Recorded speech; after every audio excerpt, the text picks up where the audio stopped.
In the grand halls of empire, beneath the velvet robes and polished crowns, lived 30 royals whose desires defied every rule they were born to uphold. These aren't tales of duty and honor.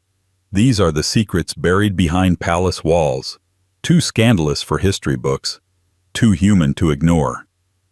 From voyeuristic kings to cross-dressing princes and queens who weaponize seduction, this is the monarchy like you've never seen it, unfiltered, unholy, and utterly fascinating.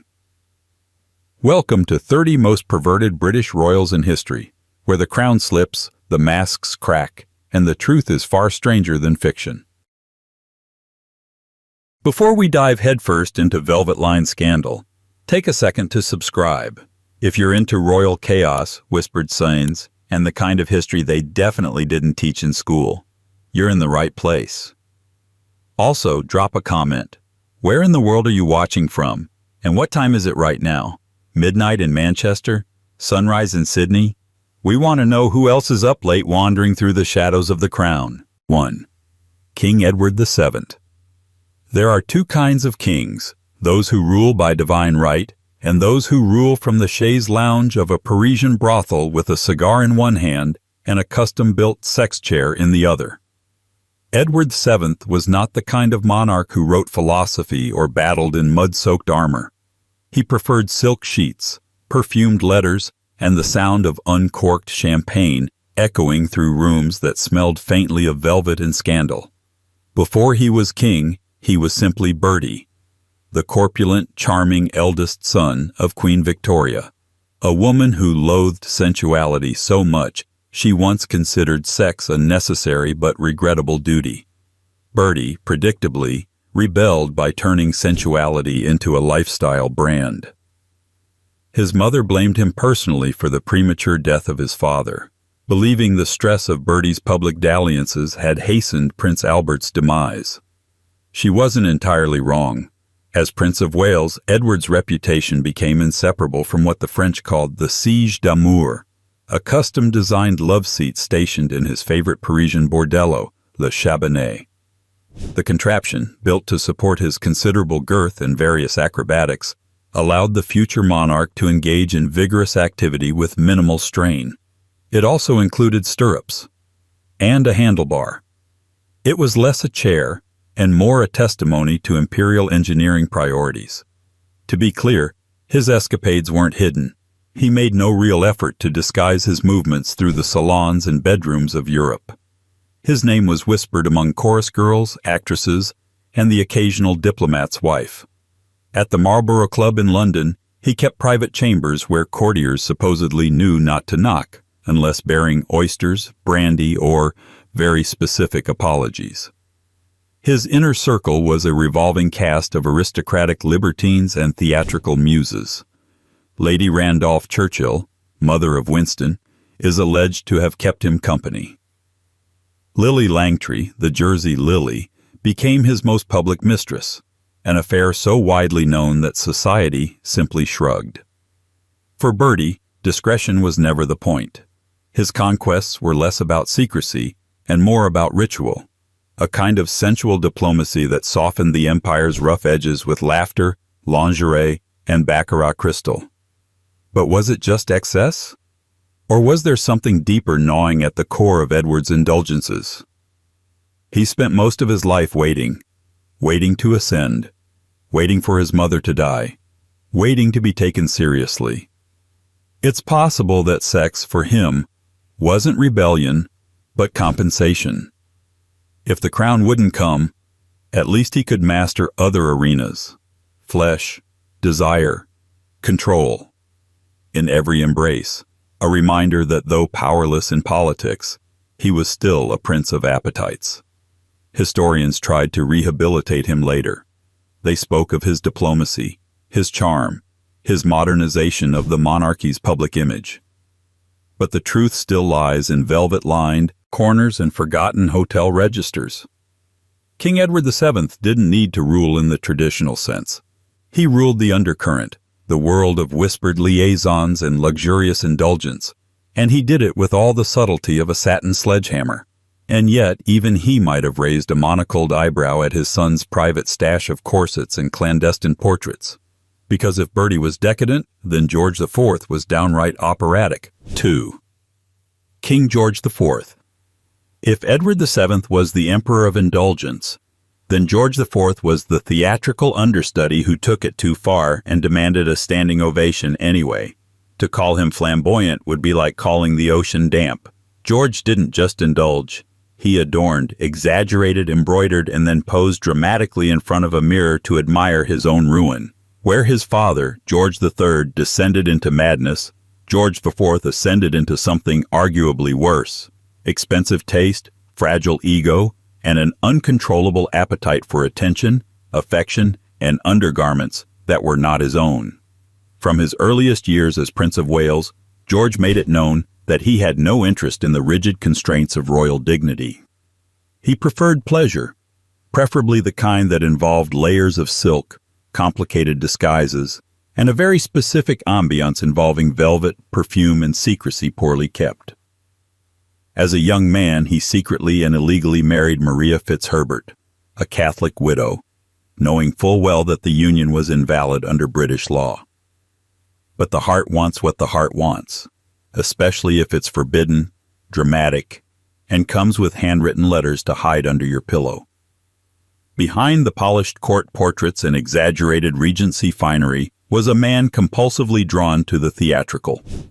George reportedly maintained an elaborate collection of women's underclothing, not just as keepsakes of lovers, but as personal items he wore during private moments.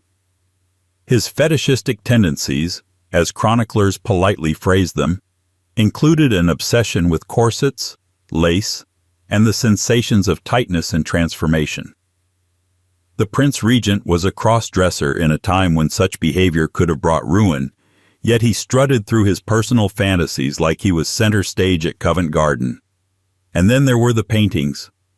Tucked away in Windsor Castle and other private royal estates were dozens of erotic portraits and miniatures, not merely romantic or artistic, but explicitly styled to satisfy his particular tastes. These weren't the kind of paintings you showed at dinner parties, unless your idea of conversation starters involved the phrase, "Please don't tell Parliament." George hoarded them in locked cabinets, accessible only to the most trusted of footmen, and possibly to those whose silence could be purchased with titles, land, or the promise of pensions. His excesses weren't confined to the bedroom. George IV's entire life was a spectacle of overindulgence. He once spent over £200,000, in today's money, tens of millions, refurbishing the Royal Pavilion in Brighton into an opium dream of Indo-Chinese excess. Golden dragons on the walls, palm tree columns, and ceilings designed to look like the inside of an imperial fever dream. It was less a home and more a manifesto for a life dedicated to the ornamental. Of course, his vices didn't go unnoticed. Caricaturists and pamphleteers of the age had a field day. They called him the Prince of Wales, mocking his increasing girth and decreasing shame. Politicians muttered about his moral corruption, and the public began to see in him a man bloated not just by food and drink, but by unchecked desire for the extravagant and the erotic.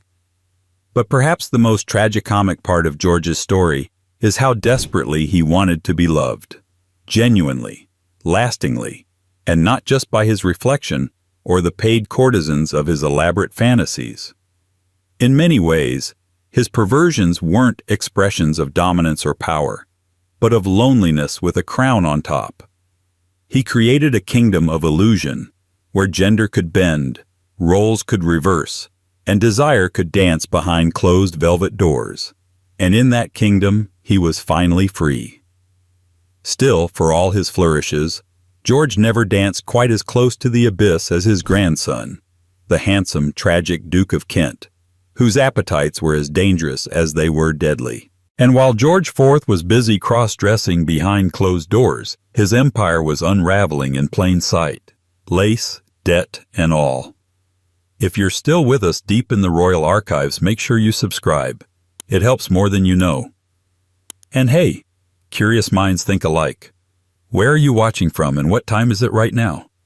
Are you doom scrolling at 3 a.m. in Toronto? Or hiding your earbuds in class somewhere in Delhi?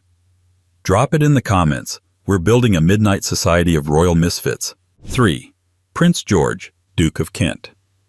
If George IV was a man trapped by excess, his great-grandson, Prince George, Duke of Kent, was consumed by it.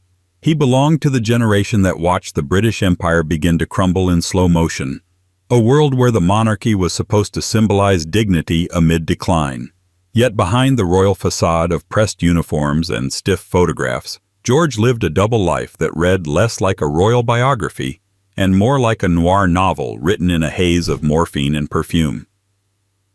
Born in 1902, the Duke of Kent was the fourth son of George V and Queen Mary, the so-called model royals who valued formality above everything. In the public imagination, their sons were the golden heirs of a fading empire. But George was the misfit, the beautiful, unpredictable one. He had the kind of allure that could silence a room, the piercing blue eyes, the languid charm, the voice smooth enough to make even his brothers nervous. And unlike his father, he had no interest in duty for duty's sake. He wanted sensation. His reputation in London's interwar years was one of restless indulgence. He was drawn to speed, cars, planes, parties that blurred into morning. There were whispers about his nights with socialites, actresses, and, more dangerously for the time, with men of both aristocratic and artistic circles. Noel Coward was often mentioned in the same breath as the Duke, though both denied anything beyond friendship. The truth, as always in royal matters, was neither simple nor public. But those who knew George described him as someone who lived with the intensity of a man aware that his life would not last long. The Duke's vices, if one can call them that, went beyond the carnal. He was enthralled by the mood-altering glamour of narcotics, opium, cocaine, morphine, the elixirs of escape that floated through the private salons of Mayfair and the secret corners of Paris. Some said he could never quite live without the tension between danger and delight. The line between control and collapse fascinated him, and he walked it elegantly until it started to walk him. His marriage to Princess Marina of Greece was meant to stabilize him, and for a time it did. They were a striking couple, photogenic, cosmopolitan, the very image of modern royalty. Yet even within that marriage, George was restless. There were affairs, rumored, never proven, that involved both high society and the underworld. His name surfaced in police reports connected to blackmail schemes that were quietly buried before the press could sniff them out.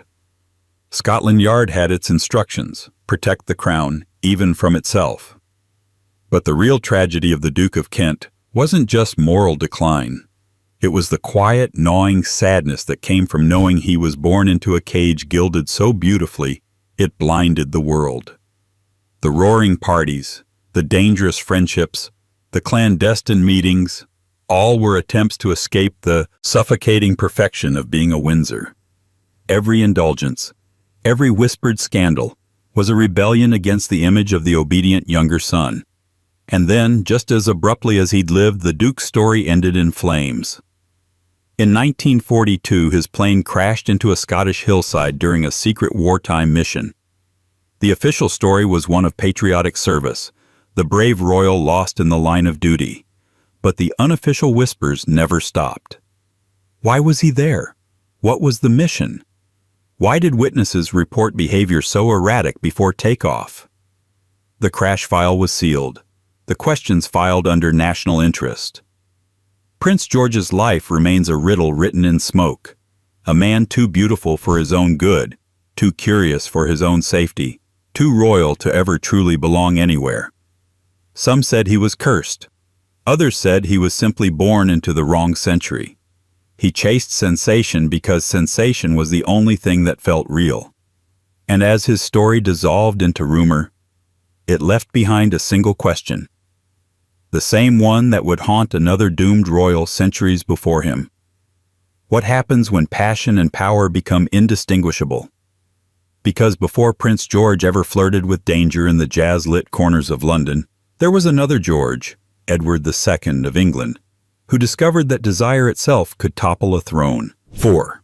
Edward II of England. Most kings struggle to balance love and power. Edward II didn't even pretend to try. His reign reads like a cautionary tale of what happens when affection becomes a political weapon, and intimacy turns into national scandal. Where his father, the fearsome Edward I, Hammer of the Scots, had ruled with an iron fist and a blood-soaked sword, Edward II ruled with something far softer: an open heart, a disastrous sense of loyalty, and a penchant for surrounding himself with the wrong men at precisely the wrong times. Born in 1284, Edward came into a world defined by warfare and conquest. But unlike his father, he wasn't a soldier at heart. He was theatrical, affectionate, and drawn to music, poetry, and the company of handsome young courtiers. Most notably, one courtier, Piers Gaveston. The two became inseparable, a bond so close, so emotionally intense, and so disruptive to the court's power dynamics that it would come to define Edward's entire legacy. Contemporary chroniclers wrote with barely restrained disgust. They accused Edward of giving his whole heart to Gaveston, of granting him lavish gifts and political power far beyond reason. Gaveston was made Earl of Cornwall, a title typically reserved for royalty, and allowed to flaunt his influence with an arrogance that only made enemies faster.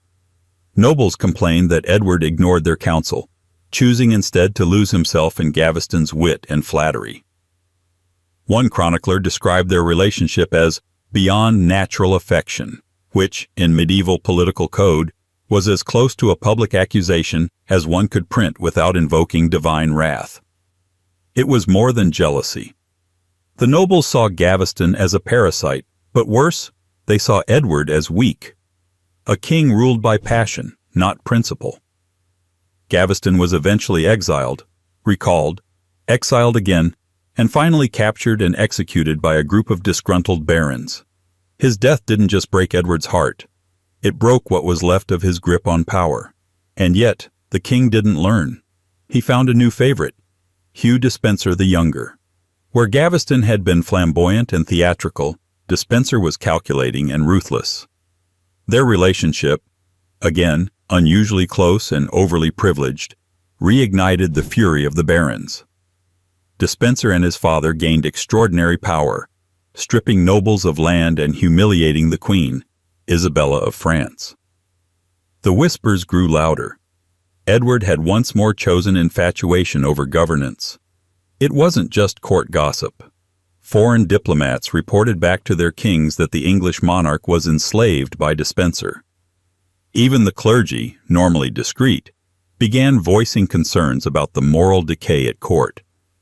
Whether Edward's relationships were romantic, erotic, or simply emotionally codependent is a question historians still debate. But to his contemporaries, the optics alone were enough to spark rebellion. Eventually, the country revolted. Queen Isabella, humiliated and sidelined, allied herself with her lover Roger Mortimer and led a successful invasion of England. Edward was captured and forced to abdicate. Despenser was executed in brutal public fashion. Edward himself was imprisoned, his end shrouded in mystery, myth, and revision. What makes Edward II so fascinating isn't merely that he broke taboos, but that he did so openly, insistently, and with a kind of tragic devotion that almost seems out of place in medieval statecraft. He didn't hide his affection. He wore it like a crown, even when it cost him everything. Today, he's remembered less for policy or war, and more for his strange, haunting vulnerability.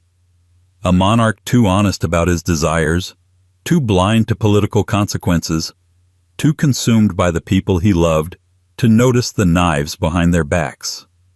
In a court full of secrets, Edward's biggest crime might have been sincerity. But if his passions brought down a throne, then his successor in scandal, King James VI and I, showed what happens when the crown embraces its desires with calculation instead of innocence. 5. King James VI and I, If Edward II's reign was undone by the tenderness of his heart, James VI and I reigned with a mind so brilliant, paranoid, and contradictory that his desires became political philosophy. The first monarch to rule both Scotland and England under one crown, James is remembered as a scholar king, the man who commissioned the King James Bible, survived the Gunpowder Plot, and wrote treatises on kingship, witchcraft, and human behavior. But beneath the intellect was a pattern that mirrored his predecessors, a monarch whose private affections shaped his public destiny and whose fascination with certain beautiful young men stirred whispers in every corridor of power. James was born in 1566 to Mary, Queen of Scots, herself a scandal wrapped in a crown.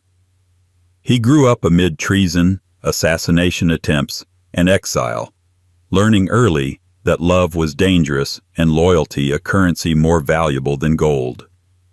His tutors raised him on scripture, stoicism, and suspicion. By the time he reached his teens, James was already brilliant, lonely, and wary of affection that came too easily, which made it all the more striking when, as king, he surrounded himself with favorites he seemed to love with disarming openness. The most famous of these relationships was with George Villiers, later the Duke of Buckingham. Villiers was elegant, ambitious, and dazzlingly confident, the kind of man who could charm a parliament into silence. When he entered court, James's fascination was instantaneous.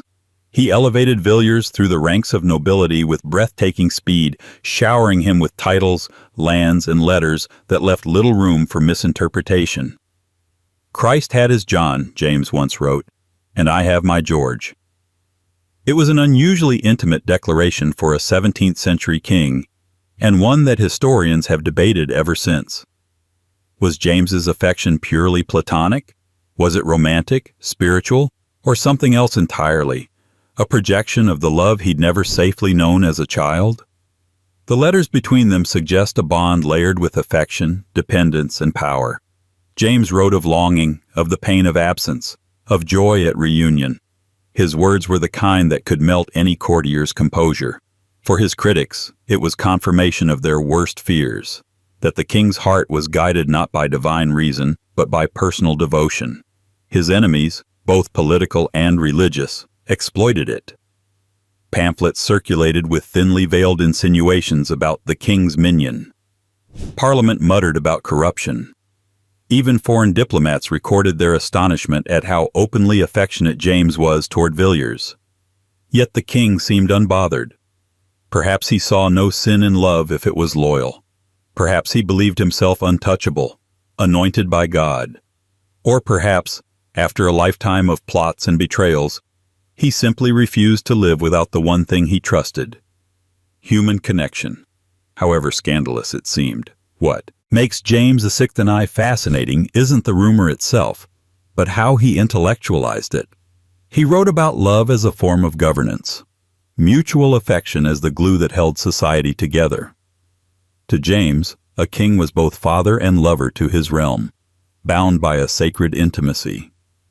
His public affection for his favorites wasn't just indulgence.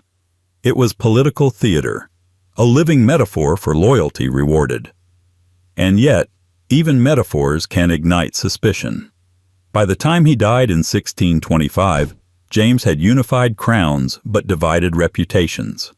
To some, he was a visionary intellectual who brought order and scripture to a fractured island. To others, he was a king led astray by the beauty of his courtiers, a monarch too fond of companionship to notice how the court whispered behind his back. But perhaps that's what makes his legacy endure. The paradox of a man who could write one of the most revered works of Christian translation while living a life that quietly defied its moral boundaries. James's story closes not with scandal, but with a quiet irony. The man who preached divine right spent his life proving how human kings truly are. And in that contradiction, between power and affection, intellect and desire, he paved the way for his heir, a monarch who would make the art of indulgence a royal institution, King Charles II. 6. King Charles II. If James I intellectualized his affections, King Charles II turned them into an institution. His court was not merely permissive, it was theatrical.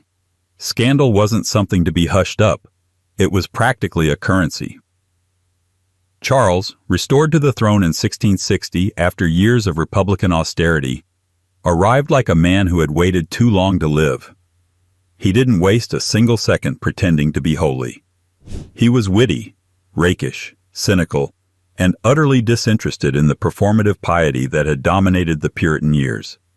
His reign didn't just mark the restoration of the monarchy, it marked the restoration of desire. The court of Charles II was a place of powdered wigs, whispered affairs, painted mistresses, and evenings that never seemed to end. To the outside world, it was dazzling. To moralists, it was horrifying. At the center of it all stood Charles himself, tall, dark, and famously charming. He kept a rotating roster of official and unofficial mistresses, many of whom were given titles, pensions, and homes. Names like Barbara Villiers, Nell Gwynn, Louise de Carouaille, and Moll Davis became household references, not for their virtue, but for their proximity to the king's bed and the favors that flowed from it. But Charles's interest wasn't purely sexual. He was, in many ways, a voyeur of his own court. He enjoyed surrounding himself with intrigue, scandal, and contradiction. He famously referred to his mistresses as my unofficial cabinet, a line both humorous and uncomfortably accurate. He encouraged a kind of performative flirtation within court, where women were simultaneously decoration and influence, and men competed not for policy, but for proximity to gossip. Whitehall Palace became the stage. Charles often observed court games and bedroom dramas with the amusement of a man watching his own reality show. He relished in the duplicity of it all. Those around him were rewarded not for virtue, but for style, seduction, and the ability to keep secrets with a grin. His court painter, Sir Peter Lely, captured this perfectly. Portraits of sultry-eyed women draped in mythological allegory, pretending to be Venus or Diana, while everyone knew they were playing someone else entirely. And then there were the rumors of Charles himself, the voyeur, the instigator, the man who supposedly enjoyed watching his court unravel in lustful theatrics. While some of these stories were likely embroidered by his enemies, the impression they left behind was potent. A monarch whose pleasures were not just indulgent, but structural. Scandal wasn't a side effect of Charles's reign, it was the design. Unlike Edward II or James I, Charles wasn't destroyed by his appetites because he never tried to disguise them.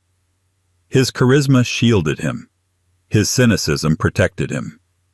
He saw the moralists coming a mile away and raised them a wink, a mistress, and a tax on tea. The public, exhausted by decades of Puritanism, largely shrugged. After all, wasn't it better to have a king with flaws and charm than a parliament full of saints and no sense of humor?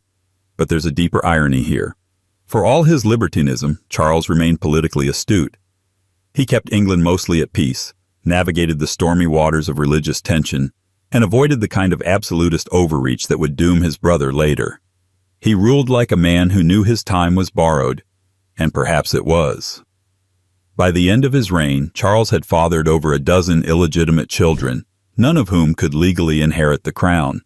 His official legacy was sterile, but his personal one ran riot through the veins of half the English aristocracy. His final words, characteristically understated, were reportedly, "Let not poor Nelly starve." A king of appetite indeed.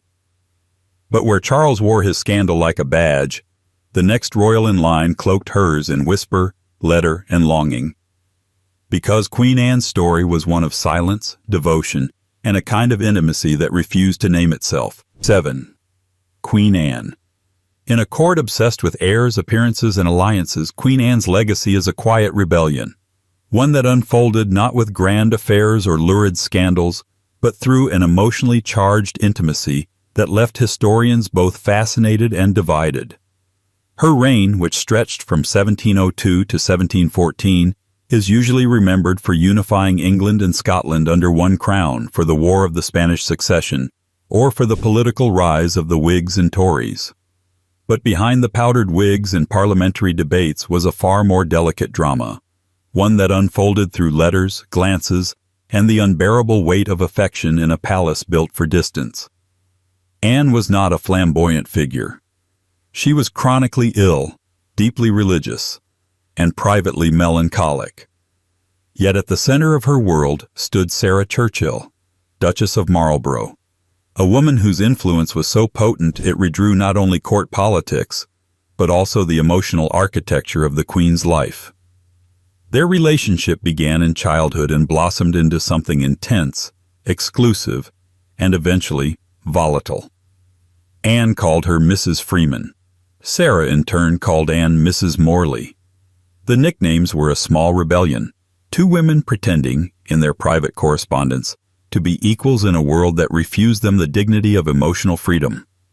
The letters between them are suffused with longing, jealousy, and a kind of desperate closeness that feels too intimate to be casual. Anne wrote with affection and vulnerability, often imploring Sarah to remain close, to stay loyal, to write more. "I hope I shall get a letter from you tonight," Anne once wrote. "I long for it." These weren't political dispatches, they were emotional lifelines. And as Sarah's political power grew, so did her ability to wound.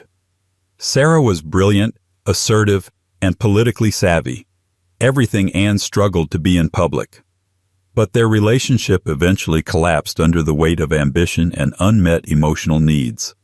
Sarah began to resent Anne's clinginess, and Anne, in turn, grew wary of Sarah's influence. Into this vacuum stepped Abigail Masham, a quieter, more pliant cousin of Sarah's, whose rise in Anne's affections became the subject of endless speculation. To Sarah, Abigail was a usurper. To Anne, she was comfort. The triangle sparked political mutiny, pamphlets, satire, and subtle accusations. Some claimed that Abigail had supplanted Sarah not just in politics, but in the Queen's heart, and possibly her bed.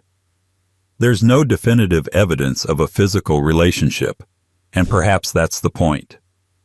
The scandal lived in implication, not fact. It wasn't what they did. It was the intensity of what they meant to each other that unnerved the court.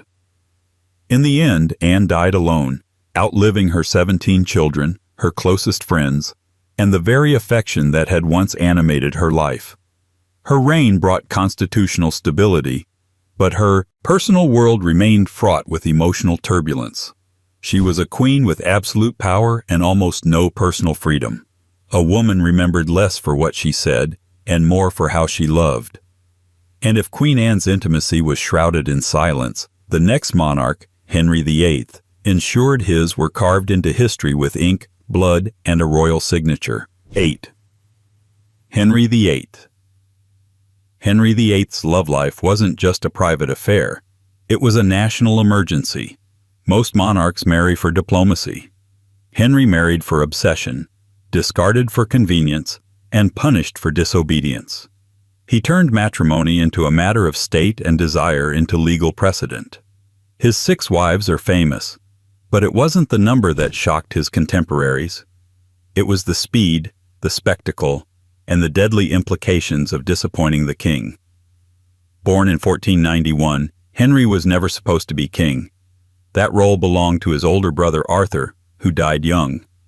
Henry inherited the throne, and in many ways, never quite outgrew the insecurity of being second choice.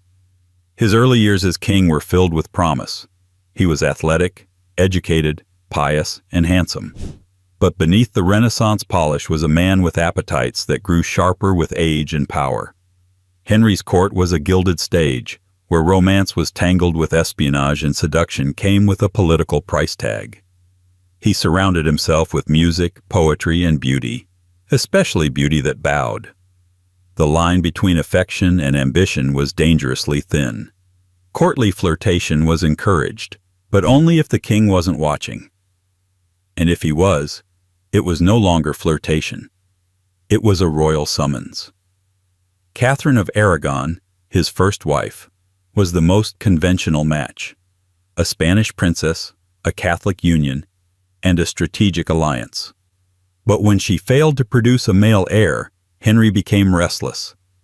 His fixation shifted to Anne Boleyn, a woman who understood that holding a king's attention required calculation. She denied him access, and in doing so, rewrote history. Henry broke with Rome, founded the Church of England, and redefined the nature of royal authority, all to legitimize his desire. The marriage was short, intense, and ultimately tragic. Anne bore him a daughter, Elizabeth, but no son. Her fall from grace was as swift as her rise, and her execution set a new standard for how personal rejection could be dressed up as national security. But Henry didn't stop. He moved from one wife to another.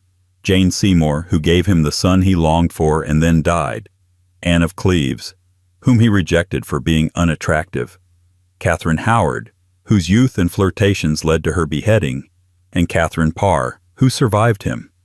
Each relationship reflected Henry's deepening paranoia and his desire for control disguised as romantic destiny.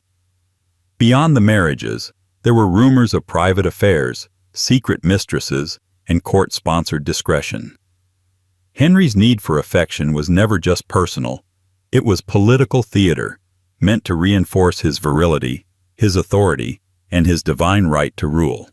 His relationships were framed in the language of morality, but beneath the surface, they were often transactional, strategic, and driven by insecurity masked as dominance. What makes Henry's romantic life so unsettling is how fully it was absorbed into the machinery of governance. Desire became decree, love became law, and bodies, wives, heirs, even reputations, became collateral damage.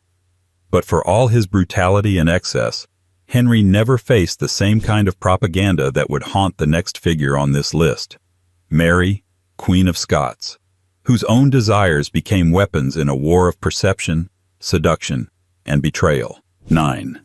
Mary, Queen of Scots. In the theater of royal scandal, Mary, Queen of Scots played every role: ingenue, widow, seductress, traitor, martyr, and somehow, all at once. Her life, already complicated by dynastic politics and international alliances, became further tangled by a string of relationships so politically explosive and emotionally charged that they overshadowed nearly everything else she achieved. But unlike her cousin Elizabeth I, who kept her desires in a locked box behind a public mask of virginity, Mary's passions spilled out into the open, and the consequences followed like a curse. Born in 1542, Mary inherited the Scottish throne at just 6 days old. She spent much of her early life in the French court, where Catholic opulence and romantic intrigue were a kind of formal education. She was married to the Dauphin of France by age 15, widowed at 18, and returned to Scotland as a teenage queen carrying both foreign manners and a dangerously independent mind. From the start, she didn't fit the mold. She was intelligent, cultured, and dazzling in a court that preferred its queens obedient and quiet. She was neither. Her second marriage, to her cousin Henry Stuart, Lord Darnley, might have looked ideal on paper, uniting two claims to the English throne, but in practice, it spiraled into disaster. Darnley was vain, jealous, and volatile. He resented Mary's authority and became obsessed with her trusted Italian secretary, David Rizzio. The court buzzed with rumors that Rizzio had too much influence, that Mary was too fond of him, that something unspoken hung in the air between them. The truth? No one knows. But the scandal exploded when Darnley and a group of lords burst into Mary's private chambers and murdered Rizzio in front of her. She was pregnant at the time. The shock of Rizzio's assassination didn't end Mary's troubles. It was only the beginning. Darnley was found dead less than a year later under mysterious circumstances. A house explosion followed by strangulation. The prime suspect? James Hepburn, Earl of Bothwell, Mary's protector, rumored lover, and eventual third husband. The marriage to Bothwell, which happened just weeks after Darnley's murder, was seen by many as a public admission of guilt. Whether she loved him, feared him, or was coerced by him remains unclear. The optics alone were catastrophic. What followed was a slow-motion political collapse. Her nobles turned against her. She was forced to abdicate. She fled to England, hoping for protection from Elizabeth I, and instead found herself imprisoned for nearly 2 decades. The once dazzling queen became a political liability wrapped in Catholic symbolism and lingering suspicion.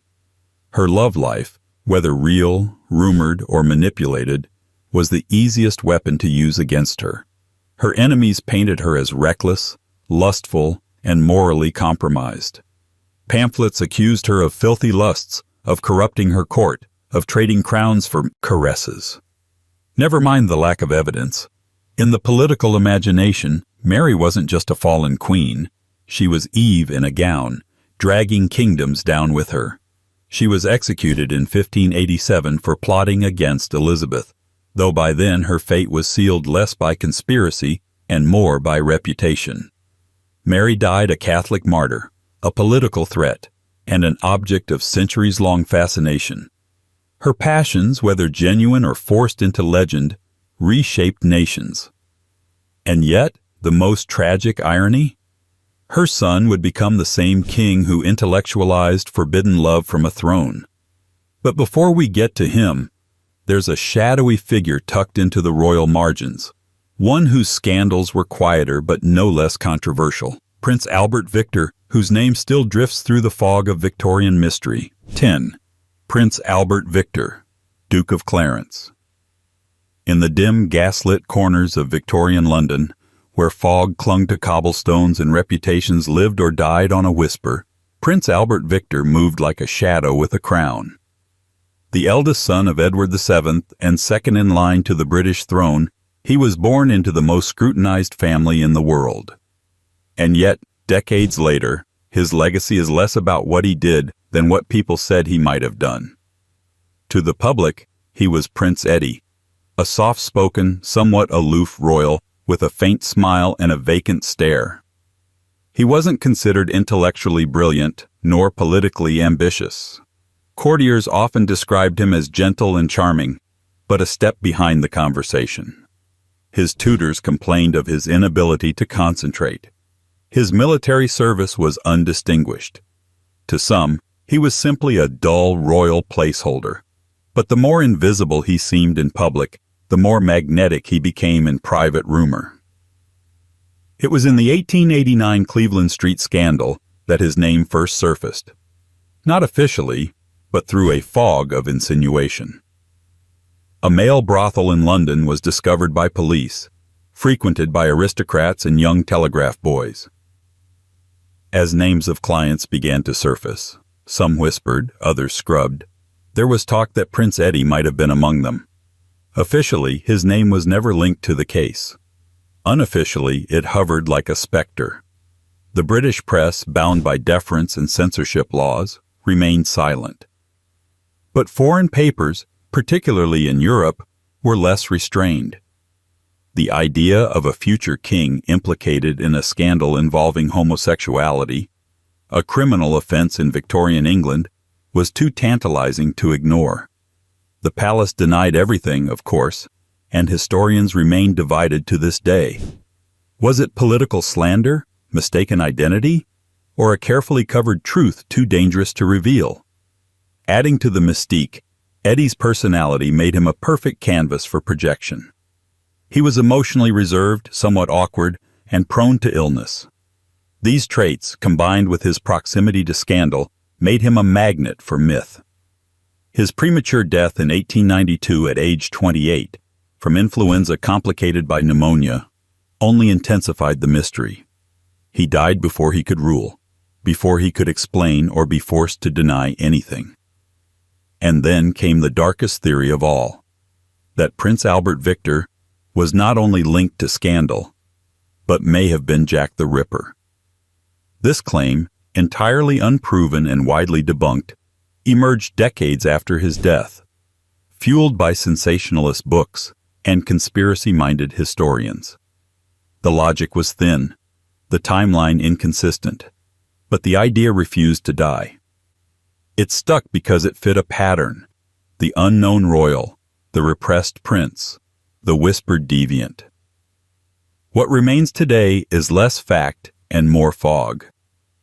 Prince Eddie's life, carefully managed in public and distorted in private, reflects the Victorian paradox itself. Moral on the surface, feverish underneath. Whether he was guilty of any wrongdoing or simply born into a machine that devoured the faint and the different, we'll never know. But the palace learned a lesson from Eddie's shadowy legacy.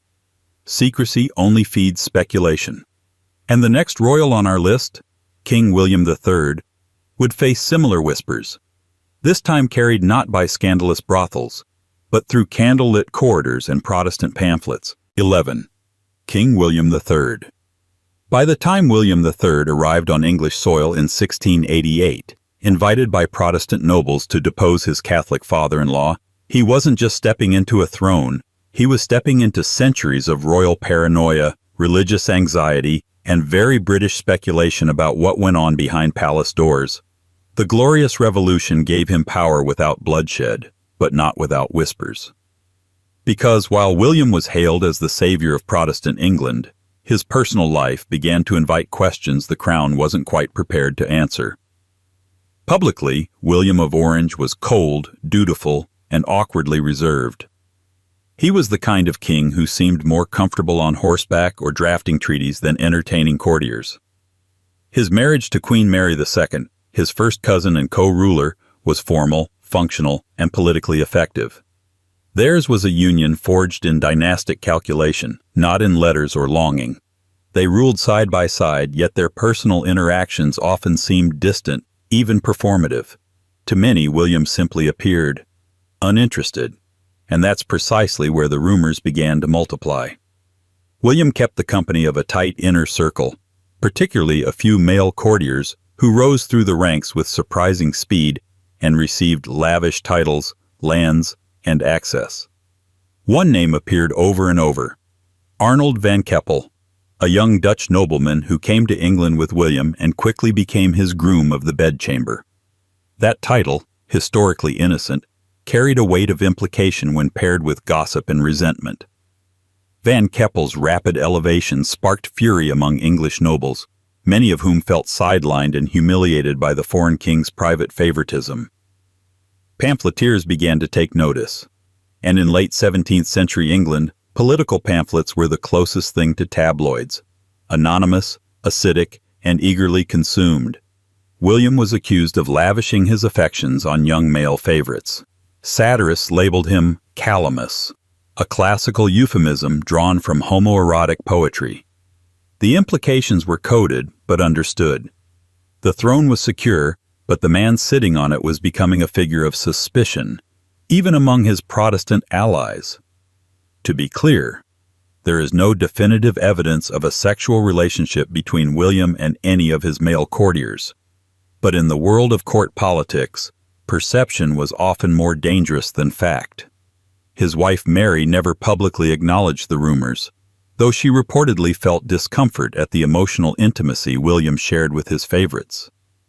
After her death, William never remarried, only fueling the theories. He became more isolated, more rigid, more emotionally unreachable. The real irony?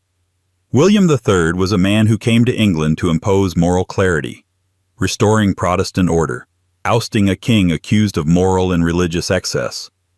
Yet his own reign became clouded by the same ambiguities he was supposed to cure. His military victories and constitutional reforms faded into the background as poets, pamphlets, and gossips picked apart the man behind the crown. And so the pattern continued. Another monarch defined not by war or policy, but by the uneasy silence between affection and power. A king who brought peace to the nation, but not to his own myth. But long before William, and even longer before political pamphlets, there was another royal figure whose intimate attachments stirred the same kind of speculation. Only this one shared his bed not with courtiers, but with a rival king. Richard the Lionheart, crusader, conqueror, and companion of kings. 12. King Richard I. The Lionheart. If medieval kings are remembered for their sword arms, Richard Versh is remembered for swinging his in every direction except home. Known to history as the Lionheart, he was crowned King of England in 1189, and then promptly left the country. He spent only about 6 months of his 10-year reign on English soil, a detail his admirers tend to overlook, and his accountants certainly did not. But Richard wasn't a man of ledgers or laws. He was a crusader king, a battlefield tactician, and, quietly, one of the most mysterious figures in the long, scandal-filled parade of British royalty.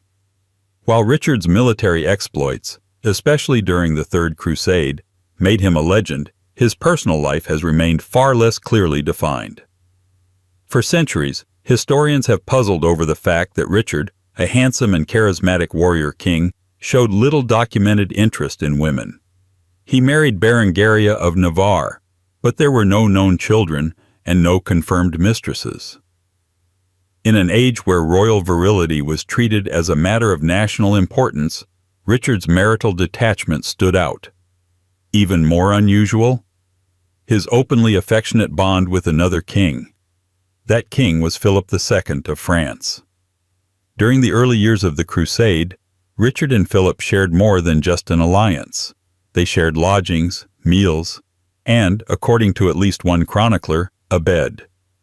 They ate every day at the same table and from the same dish, and at night the two kings slept in the same bed, wrote Roger of Hoveden.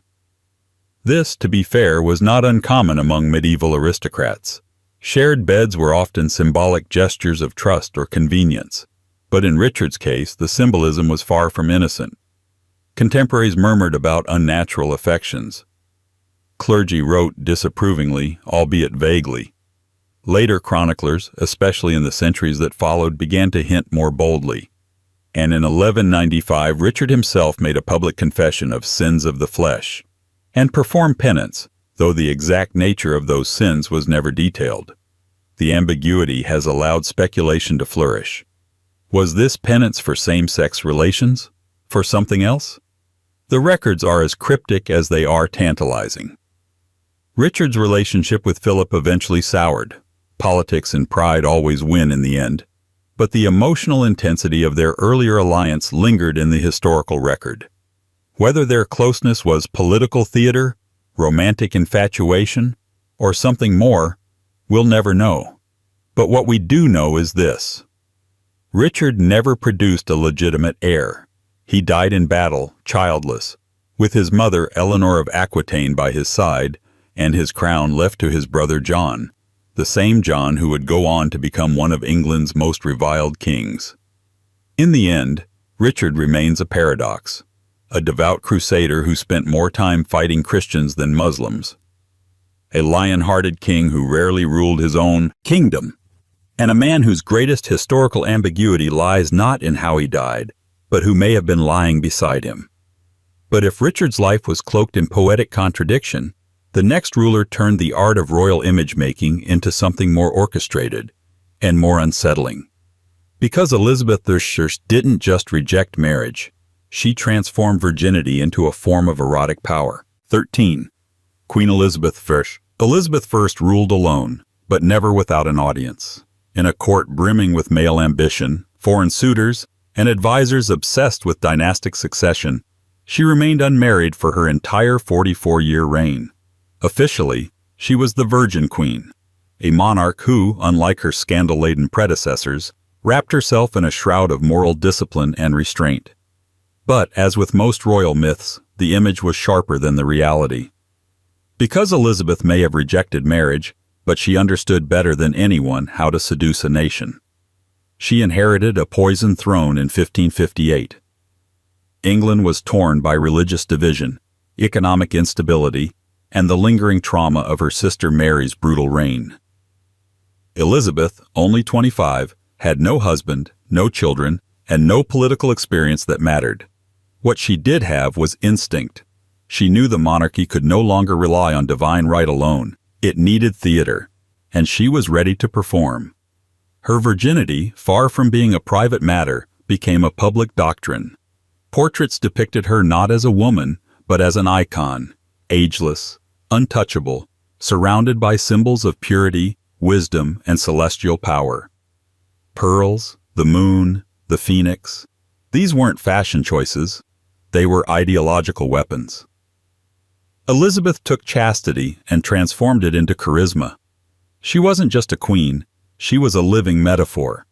But beneath that carefully curated image were relationships so emotionally charged that they became their own form of scandal. Chief among them was Robert Dudley, the Earl of Leicester, her childhood friend, lifelong favorite, and the man whose name appeared in court gossip more often than any foreign ambassador. They were inseparable. He had private access to her chambers. He rode beside her in public processions. And while Elizabeth never confirmed anything beyond friendship, the intimacy between them was visible even to foreign envoys.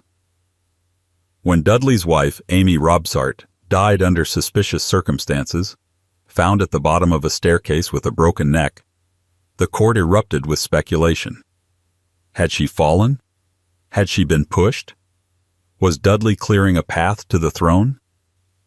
Elizabeth pulled back just enough to preserve her image, but never dismissed him. In her world, emotional proximity could be more powerful than marriage, and less politically binding. Later came the Earl of Essex, a younger favorite who mistook affection for power and paid the price with his head. Then came countless flirtations with foreign suitors, each one entertained just long enough to keep diplomatic interest alive. Elizabeth's court was a revolving carousel of men who admired her, adored her, and never quite understood that they were all part of the same performance. The irony, of course, is that her reign, which seemed to elevate restraint and deny desire, was saturated in erotic symbolism. The cult of Elizabeth wasn't anti-sexual. It was sexual, refracted through myth. She didn't eliminate the tension of royal romance.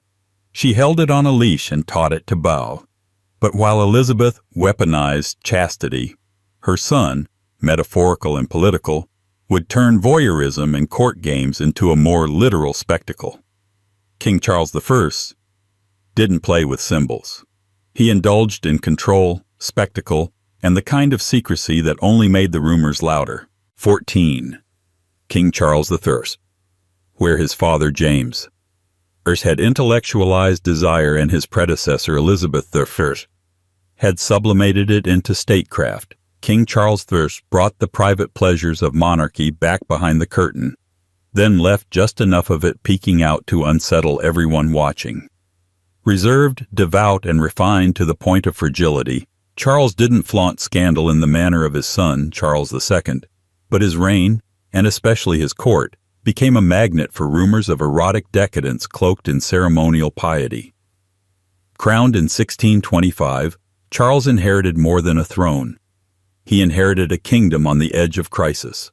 Religious tensions, financial instability, and an increasingly assertive parliament all demanded attention. But Charles's gaze often seemed elsewhere, drawn not to the messy grind of governance but to the aesthetics of divine kingship.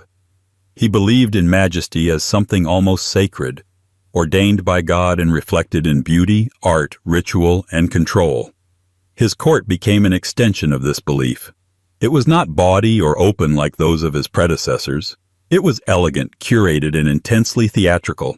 Masks and performances, often directed by Inigo Jones and penned by Ben Jonson, were filled with allegories of purity and power, of queens as goddesses and kings as chosen vessels of divine will. Behind the symbolism, however, was a carefully managed system of voyeurism and control. The royal household operated like a stage where the actors played at piety but whispered of very different things off script. Whispers abounded about Charles's interest in domination, not politically, but interpersonally.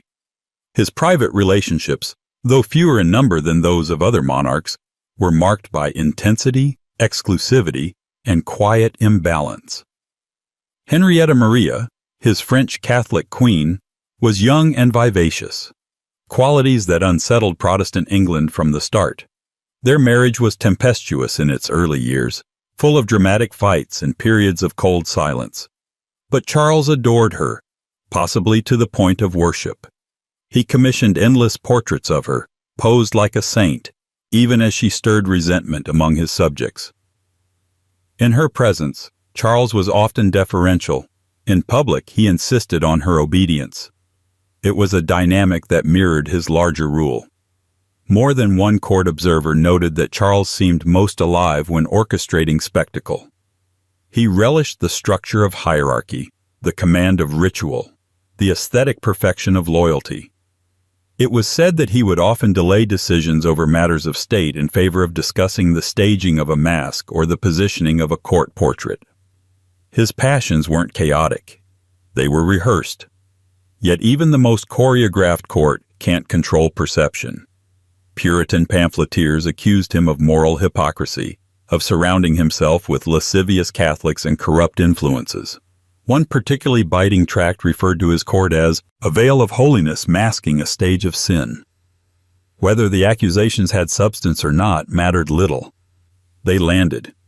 And in a country already suspicious of his absolutist tendencies, the idea that Charles was privately indulgent and publicly pious only deepened the divide. Charles died, famously, by execution, his head removed on a cold January morning. But the myth that surrounded him didn't end there. His bloodline continued, along with the theater he helped stage. And just outside the spotlight stood another quiet royal, a man whose diaries suggested a fascination not with performance, but with watching. Prince Henry, Duke of Gloucester, preferred the shadows. But as always in the monarchy, the shadows see everything. 15. Prince Henry, Duke of Gloucester. Some royals chase scandal in broad daylight. Others leave only traces, half-erased diary entries, discreet rumors, and the occasional unexplained absence from official events. Prince Henry, Duke of Gloucester, was never a household name like his older brothers Edward and George. He never abdicated a throne for love, or died in a mysterious plane crash.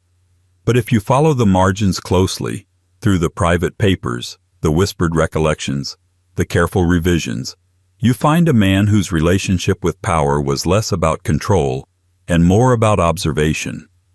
A watcher, not a player. And what he chose to watch has long fascinated historians. Born in 1900, Henry was the third son of King George V and Queen Mary, a role that came with all of the pressure and none of the glory. As the so-called spare to the spare, his job was to be invisible until needed. He wasn't groomed for the crown, nor given the freedom to live outside its orbit. Instead, he existed in a kind of royal limbo, duty-bound, closely managed, and quietly adrift. At first glance, his life seems almost aggressively proper. He served in the army, represented the crown abroad, and married late in life to Princess Alice, with whom he had 2 children. There were no public affairs, no scandals that reached the front pages. But behind this careful normalcy was a man who, according to fragments left behind, had interests that unsettled those closest to him. In private, Henry kept extensive journals, many of which have never been released in full. What little has emerged points to a reserved man with an intense curiosity about the more private behaviors of others. Former staff members, speaking decades after his death, described a prince who was known for lingering, at the edge of rooms, behind drawn curtains, always watching. He reportedly had a fascination with London's private clubs and underworld gatherings, though he rarely participated. He was more often seen as a quiet figure in the corner, perfectly dressed, politely aloof. There are repeated suggestions in correspondence between palace officials that Henry's interests, while not criminal or overtly scandalous, were unseemly for a royal. The language is vague, but the message is clear. His behavior required management. He was given extended foreign assignments, often at short notice. His security detail reportedly kept a discreet eye not just for threats against him, but for activities he might stumble into, or deliberately seek out. What makes Prince Henry so enigmatic is that he left so little behind, but just enough to keep the door open. He wasn't a libertine or a rebel. He was something more elusive, a royal who didn't need to act out to explore desire. He only needed to be near it, quietly. And perhaps that's why his story has never quite been told in full. Some scandals wear crowns, others wear gloves and keep their coats neatly buttoned. But not every royal left behind questions. Some, like his distant relative Ernest Augustus, Duke of Cumberland, left allegations so serious and unsettling they still echo through palace halls like an unresolved accusation. 16. Prince Ernest Augustus, Duke of Cumberland. If some royal scandals are remembered with a wink, the story of Prince Ernest Augustus, Duke of Cumberland, is remembered in hushed tones, when it's remembered at all. His name has been quietly excised from most polished family trees, not because he was a footnote, but because he left behind a trail of rumors so disturbing, so persistent, and so deliberately buried that even centuries later, historians hesitate. If the British monarchy has a dark corner it doesn't like to clean, Ernest lives there, waiting. Born in 1771, the fifth son of King George III, Ernest Augustus was never supposed to matter. But in true Hanoverian fashion, fate twisted. His brothers died one by one, leaving Ernest, the least palatable among them, as heir to the throne of Hanover, a separate kingdom tied to Britain only by crown and blood. He eventually ruled there, not as a British prince, but as King of Hanover. Yet even before he wore a crown, he had already acquired the kind of reputation that made royal handlers sweat. In his youth, Ernest was widely disliked. He was brusque, cold, and carried an arrogance that made even his fellow royals uneasy. But it was the allegations, quiet at first, then louder, that defined his public image. Multiple servants accused him of harassment. One famously claimed to have been assaulted and silenced by threats. Another, his valet, allegedly died under mysterious circumstances, fueling decades of speculation that Ernest had him killed to suppress a scandal. The case was never solved, and no formal charges were brought, but the rumors took on a life of their own. Even the government briefly investigated, then closed the matter without comment. Then there was the matter of his sister, Princess Sophia. Among the most whispered about scandals of the Georgian era, gossip swirled that Ernest had fathered her child. The story appeared in pamphlets, letters, and court gossip, often accompanied by a tone of disbelief. Disbelief that anyone would be bold enough to write it down, and yet certainty that the story wouldn't go away. Official history calls the paternity unknown. Unofficial history barely needs to guess. Even Queen Victoria, never a woman to flinch at family dysfunction, was wary of Ernest. She reportedly found him repellent and deeply inappropriate, though even she stopped short of public condemnation. His ascension to the throne of Hanover in 1837, when Salic law barred Victoria herself from ruling there, was met with visible relief in England. He was gone, if not forgotten. What separates Ernest Augustus from the usual rogues gallery of royal libertines is the discomfort his story still causes. There's no charm, no tragic romance, no narrative that time has softened. Only a legacy of allegations, many unproven but never quite disproven. His name appears like a smudge across the family tree, impossible to scrub but too damaging to highlight. And yet, even among the notorious, Ernest wasn't unique in his appetites, because before him and after him came kings who traded morality for legacy, like Henry I, whose private passions populated an empire with children history barely bothered to count. 17. King Henry I. If monarchy is a performance, then King Henry I was the king who never left the backstage. His reign, 1100–1135, is typically remembered for its legal reforms, administrative innovations, and the chaos that followed his death.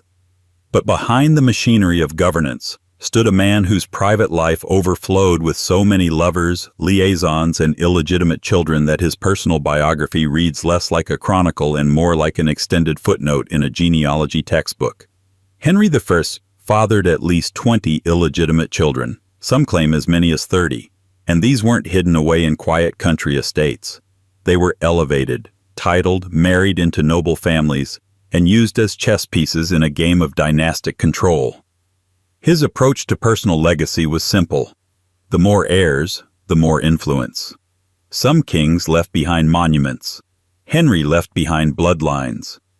He was the youngest son of William the Conqueror, never expected to inherit the throne. Yet through luck, cunning, and a conveniently timed hunting accident involving his older brother William Rufus, the details of which remain suspiciously vague, Henry became king. From that point on, he ruled with a cold brilliance and a personal appetite that was equal parts calculated and compulsive. Henry's romantic relationships weren't about romance.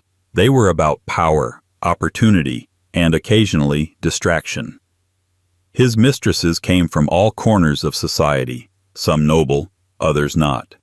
Many bore him children who would later rise to positions of surprising prominence. One daughter, Sibylla of Normandy, became Queen of Scotland. Several sons became earls or held lands in Wales and the Marches. It was as though Henry was quietly building his own shadow dynasty alongside the legitimate one. But what stands out isn't just the number of illegitimate children, it's how strategically he deployed them. Unlike some kings who tried to hide their extramarital offspring, Henry openly acknowledged many of them and used them as political instruments.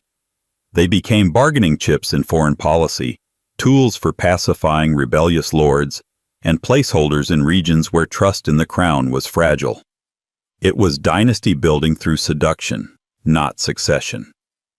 There's a curious irony in the fact that the man who left so many children behind died with only one legitimate heir, his beloved son William Adelin, who drowned in the White Ship disaster in 1120.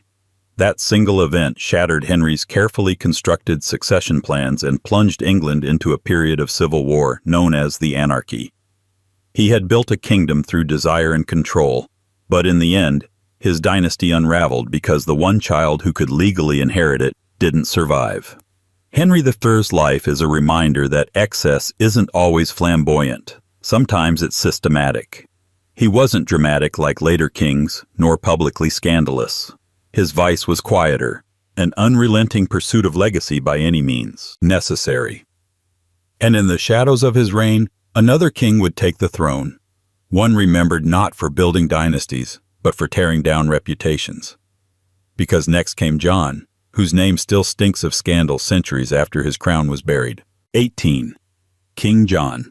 If Henry VIII expanded his legacy by quietly multiplying it, his grandson King John is remembered for something far less productive: self-destruction. Crowned in 1199, John inherited a fractured empire and somehow made it worse. He didn't just lose land, he lost loyalty, credibility, and by the end of his reign, the royal dignity itself. Where other kings dabbled in scandal and got away with it, John seemed to specialize in turning personal vices into political collapse. And among his many flaws, his appetite, both for power and for possession, was the most corrosive.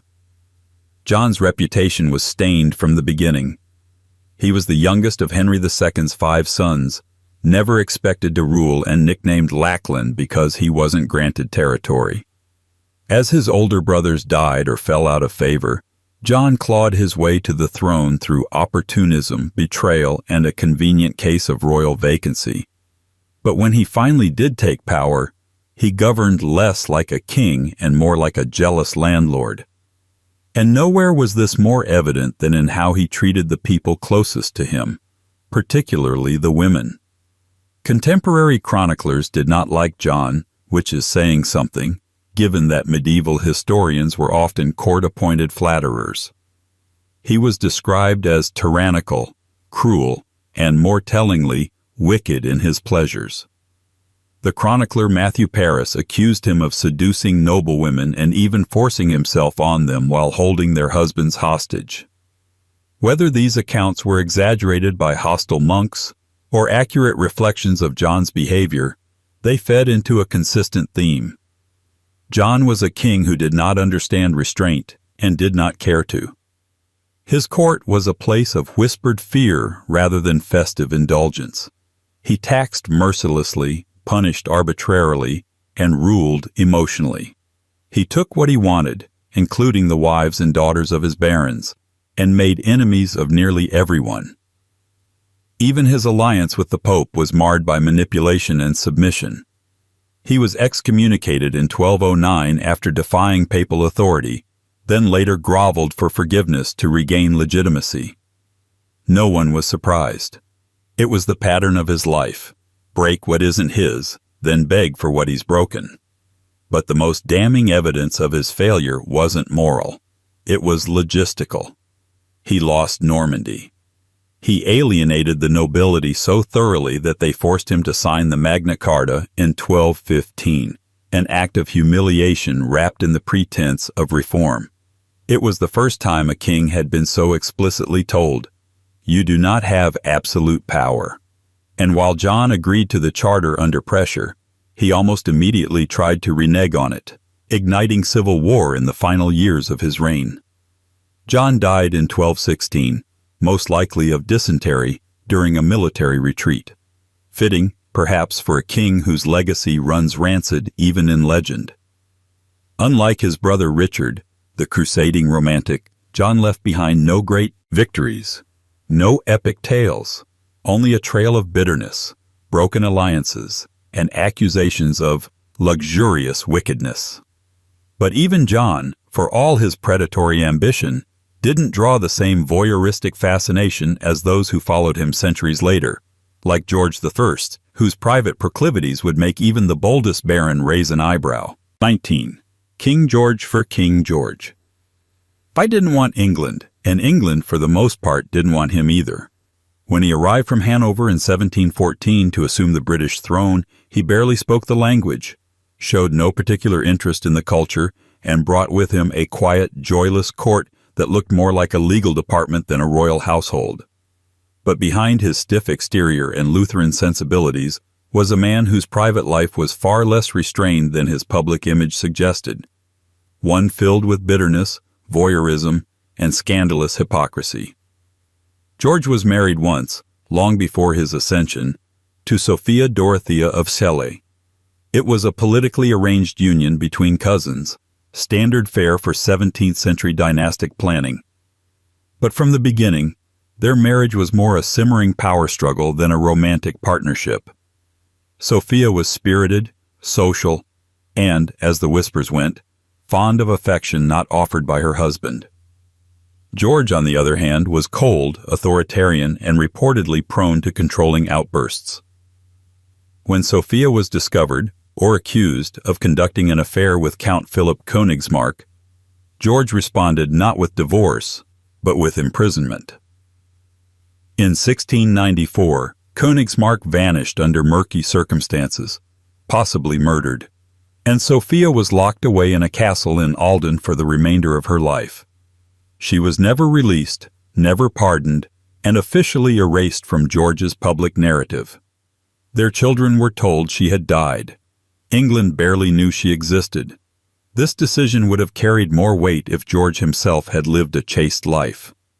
Instead, he took multiple mistresses, most notably Melusine von der Schulenburg, who followed him to England and was made Duchess of Kendal.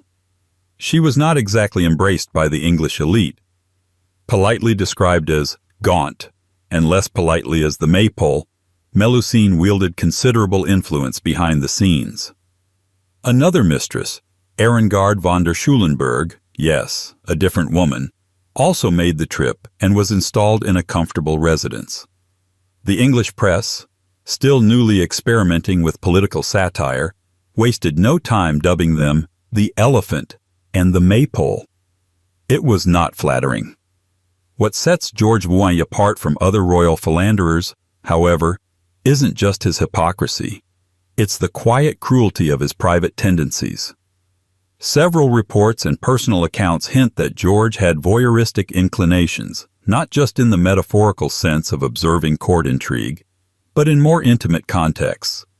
He was reportedly fascinated with surveillance, who was meeting whom, what was said, what was not. Servants were said to operate under an atmosphere of constant scrutiny. His household was tightly run, not just for efficiency, but for observation.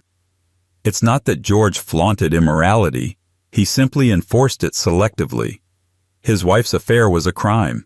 His own liaisons were a right. He imprisoned Sophia for years, then filled her place with multiple unofficial queens. To George, power wasn't just about possession.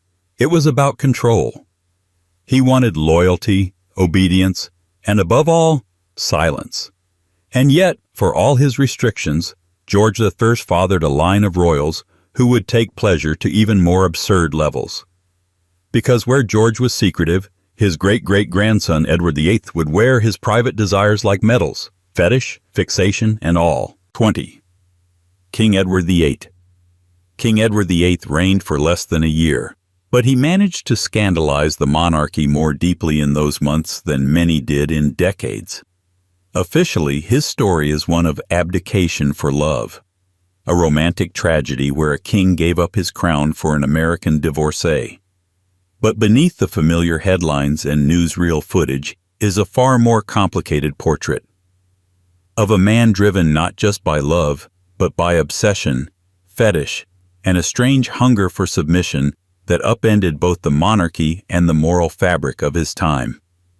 Before he became king, Edward, known as David to his inner circle, had already built a reputation as a womanizer. His charm was undeniable, dashing, modern, and devastatingly handsome in photographs. He embodied the idea of a glamorous, post-war royal. But insiders quickly realized that what he craved wasn't just affection, it was control through surrender. Behind the scenes, his relationships were marked by emotional dependency, secret rituals, and an attraction to women who dominated him psychologically. Enter Wallis Simpson. American, twice divorced, sharp-tongued and unbothered by royal protocol, she was everything the British establishment feared. To the press, she was an inappropriate match. To the monarchy, she was a constitutional crisis. But to Edward, she was something else entirely, the authority figure he had been searching for. Wallis didn't coddle him. She corrected him. She belittled him in public, rolled her eyes at his moods, and was known to treat him less like a king and more like a particularly needy houseguest. And he adored her for it. Their relationship, to those who observed it closely, wasn't traditional romance, it was dynamic. Edward, the heir to the greatest throne in the world, seemed almost desperate to be commanded. His letters to Wallis were gushing, almost infantilizing. He referred to her as "my beloved controller." He asked for orders, begged for approval, and attached his emotional stability to her whims with startling intensity. Rumors swirled in diplomatic circles and behind palace walls that Edward harbored specific fetishes, ones Wallis either tolerated or exploited. Foreign intelligence agencies compiled psychological profiles suggesting he was unfit to rule, not merely because of his political views, which leaned disturbingly pro-German, but because of his psychological need to be dominated. Wallis, for her part, played the role well. Whether she loved him in return is unclear. What's certain is that she held all the power, and he couldn't have been happier about it. When Edward chose abdication over separation from her, it wasn't just a romantic gesture. It was a final, irreversible act of submission, not just to Wallis but to the life he wanted. One without responsibility, governed not by duty, but desire. And so the crown passed to his brother, and Edward became the Duke of Windsor, a title that sounded dignified but came with a lifetime of exile and soft scandal. But if Edward relished submission, his uncle before him, Frederick, Duke of York, preferred command, especially from his own bed, where military promotions were apparently up for grabs, if you had the right connections, or the right company. 21. Prince Frederick, Duke of York. Some royal scandals unfold in dark corridors or behind closed doors. Others happen in full military dress, surrounded by ledgers, led by impulse, and lit by the steady glow of gas lamps and gossip. Prince Frederick, Duke of York, may not be a household name today, but in his lifetime, he was at the center of one of the most bizarre episodes in early 19th century royal history, a scandal not about love, but logistics. His alleged offense wasn't seduction, but corruption. And yet somehow, it still involved lace-trimmed boudoirs and war commissions traded from a mistress's bed. Born in 1763, Frederick was the second son of King George III and the brother of the future George IV. While his older brother was busy scandalizing London society with corsets and cross-dressing, Frederick was dispatched into the army, more duty-bound, more proper, and ostensibly more reliable. He rose swiftly through the ranks, not solely on merit, but on lineage. By the 1790s, he was appointed Commander-in-Chief of the British Army, a position of enormous influence during the height of the Napoleonic Wars. His tenure, at first, was seen as a stabilizing force. He reformed the Army's supply system, improved training standards, and tried to clean up the patronage rot that had long plagued the officer corps. But then came Mary Ann Clark. Clark was a former actress, sharp, ambitious, and perfectly aware of her effect on powerful men. She became Frederick's mistress in the early 1800s and quickly entrenched herself in his personal life. She lived in comfortable, well-funded style, thanks to stipends, gifts, and favors passed discreetly through intermediaries. That in itself wasn't unusual. Royal mistresses were a long-standing tradition. What made this relationship different was the paper trail.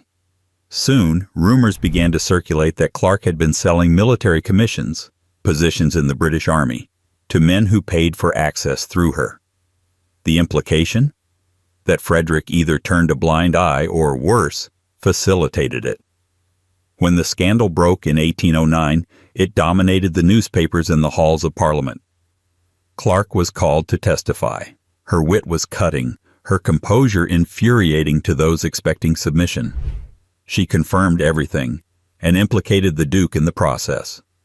The public was shocked, not because royal misconduct was new, but because this time it was administrative. Not a secret affair, but an accusation that the army was being auctioned off from a chaise lounge.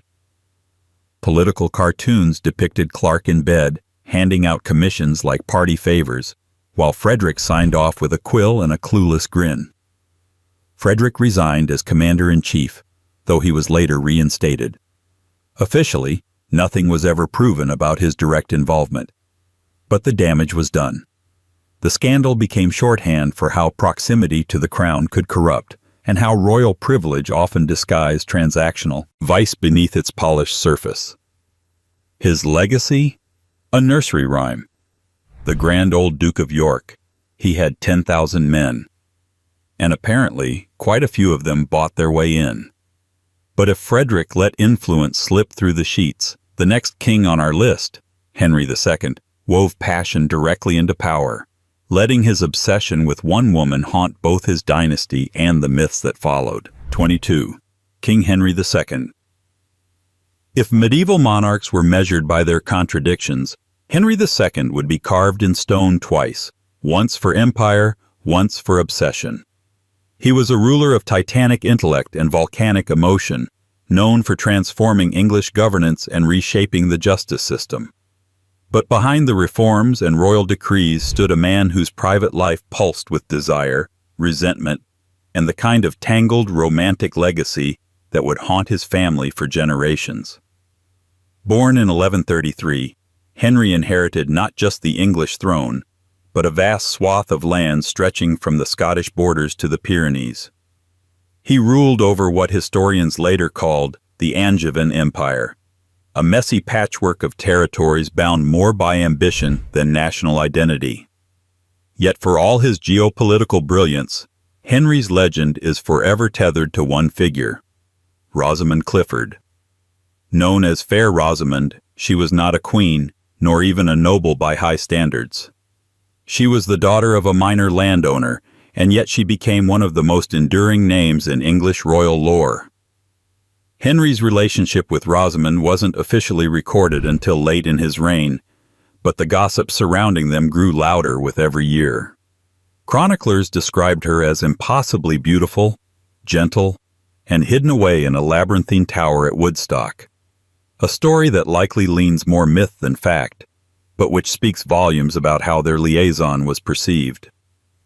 According to legend, Henry built a secret garden retreat for her, complete with winding paths designed to keep her from prying eyes, including, most famously, those of his wife, Eleanor of Aquitaine. Eleanor was not a woman known for patience, and certainly not one to forgive betrayal lightly.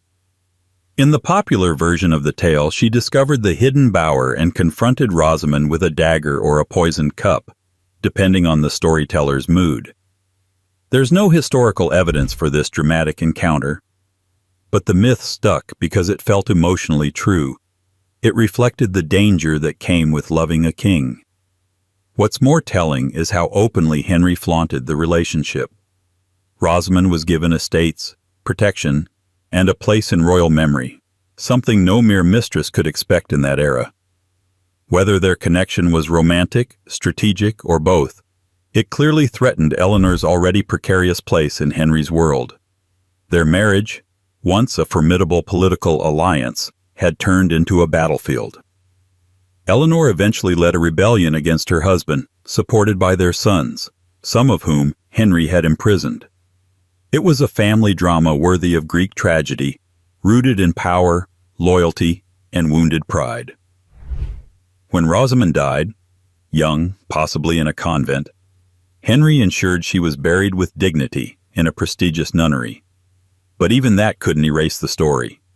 Ballads, poems, and tavern songs would revive her name for centuries, turning her into the embodiment of royal temptation, a woman desired by a king, reviled by a queen, and buried under myth.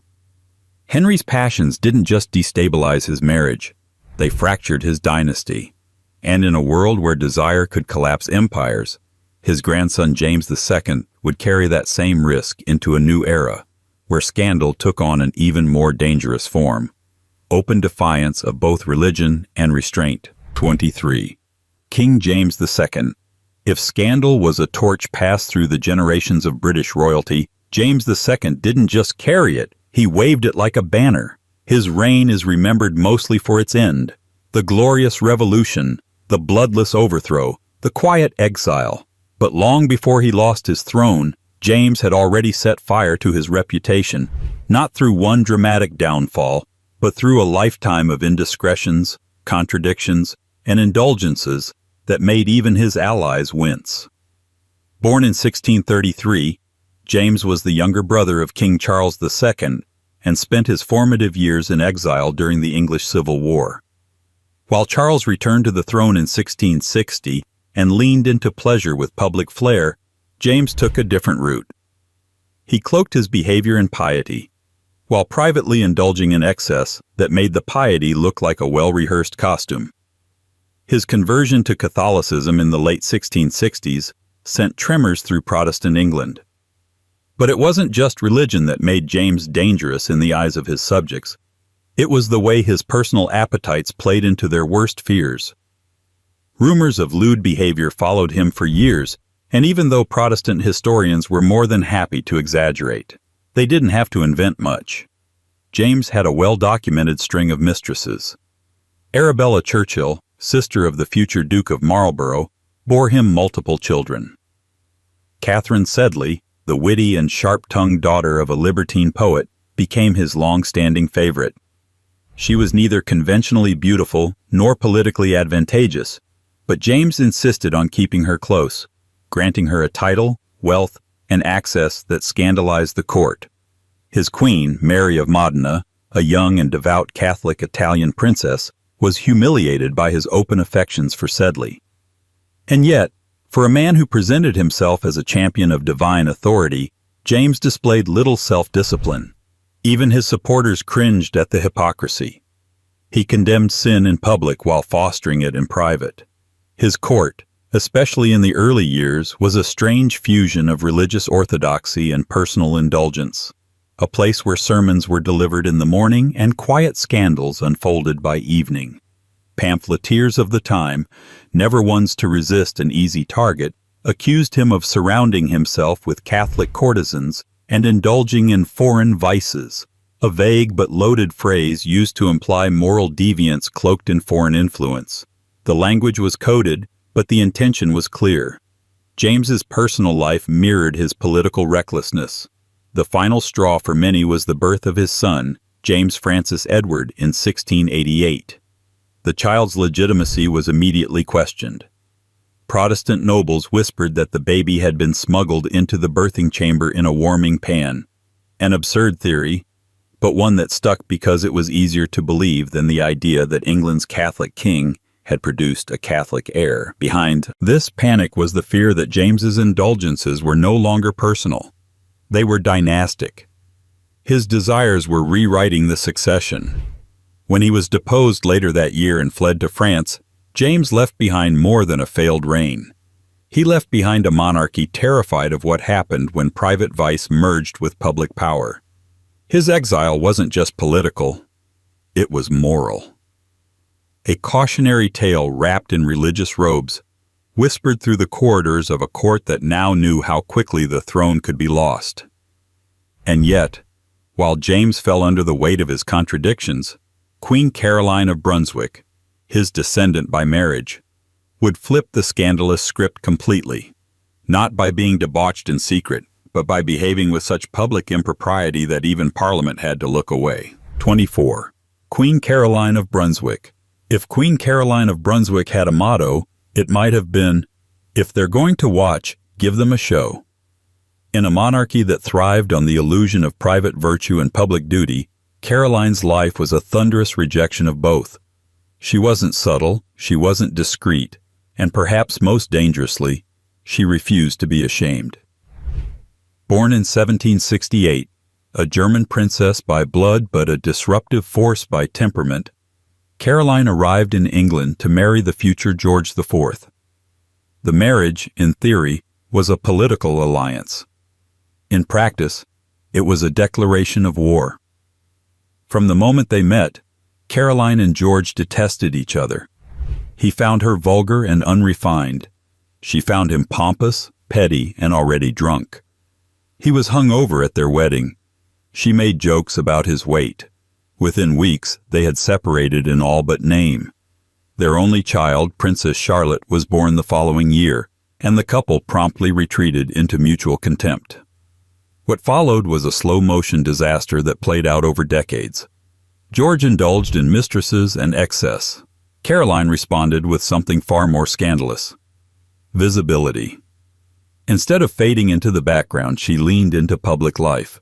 She traveled widely, often without escort, and surrounded herself with an entourage of handsome young men. Wherever she went, Italy, Germany, France, rumors followed. Servants whispered, diplomats reported. Was she flirting? Was she faithful? Was she even trying to appear royal? The answer, increasingly, was no.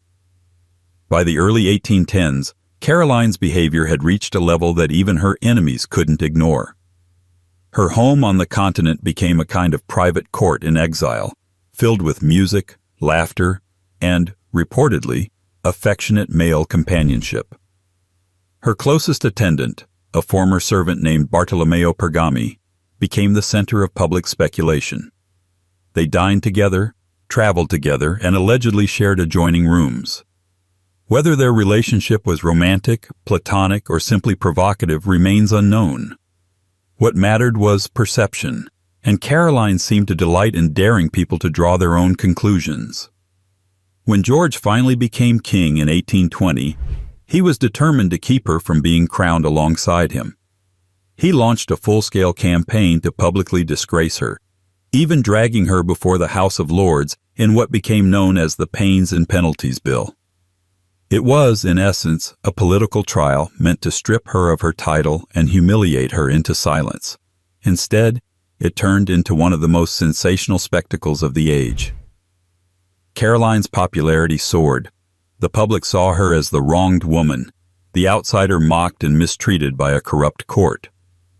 Crowds cheered for her in the streets. Satirical prints mocked George, portraying him as bloated and cowardly while Caroline stood defiant. She had, through sheer force of defiance, become a symbol of resistance, of irreverence, and of female autonomy in a monarchy that preferred its queens quiet and ornamental. She was barred from George's coronation. She showed up anyway, demanded entry, and was turned away. Within weeks, she fell ill and died. Whether from grief, illness, or sheer exhaustion. No one could say for certain. But Queen Caroline left behind more than scandal.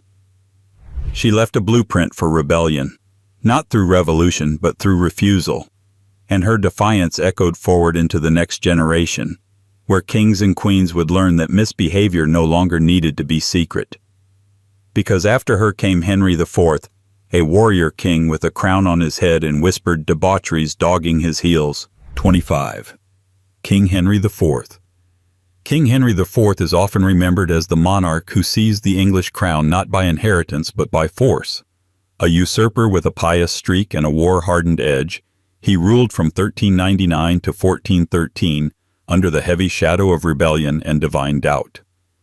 Yet beneath the armor of legitimacy, and beneath the polished rhetoric of royal authority, there were rumors that Henry, like many of his predecessors and successors, was more entangled in indulgence than his public image would ever suggest.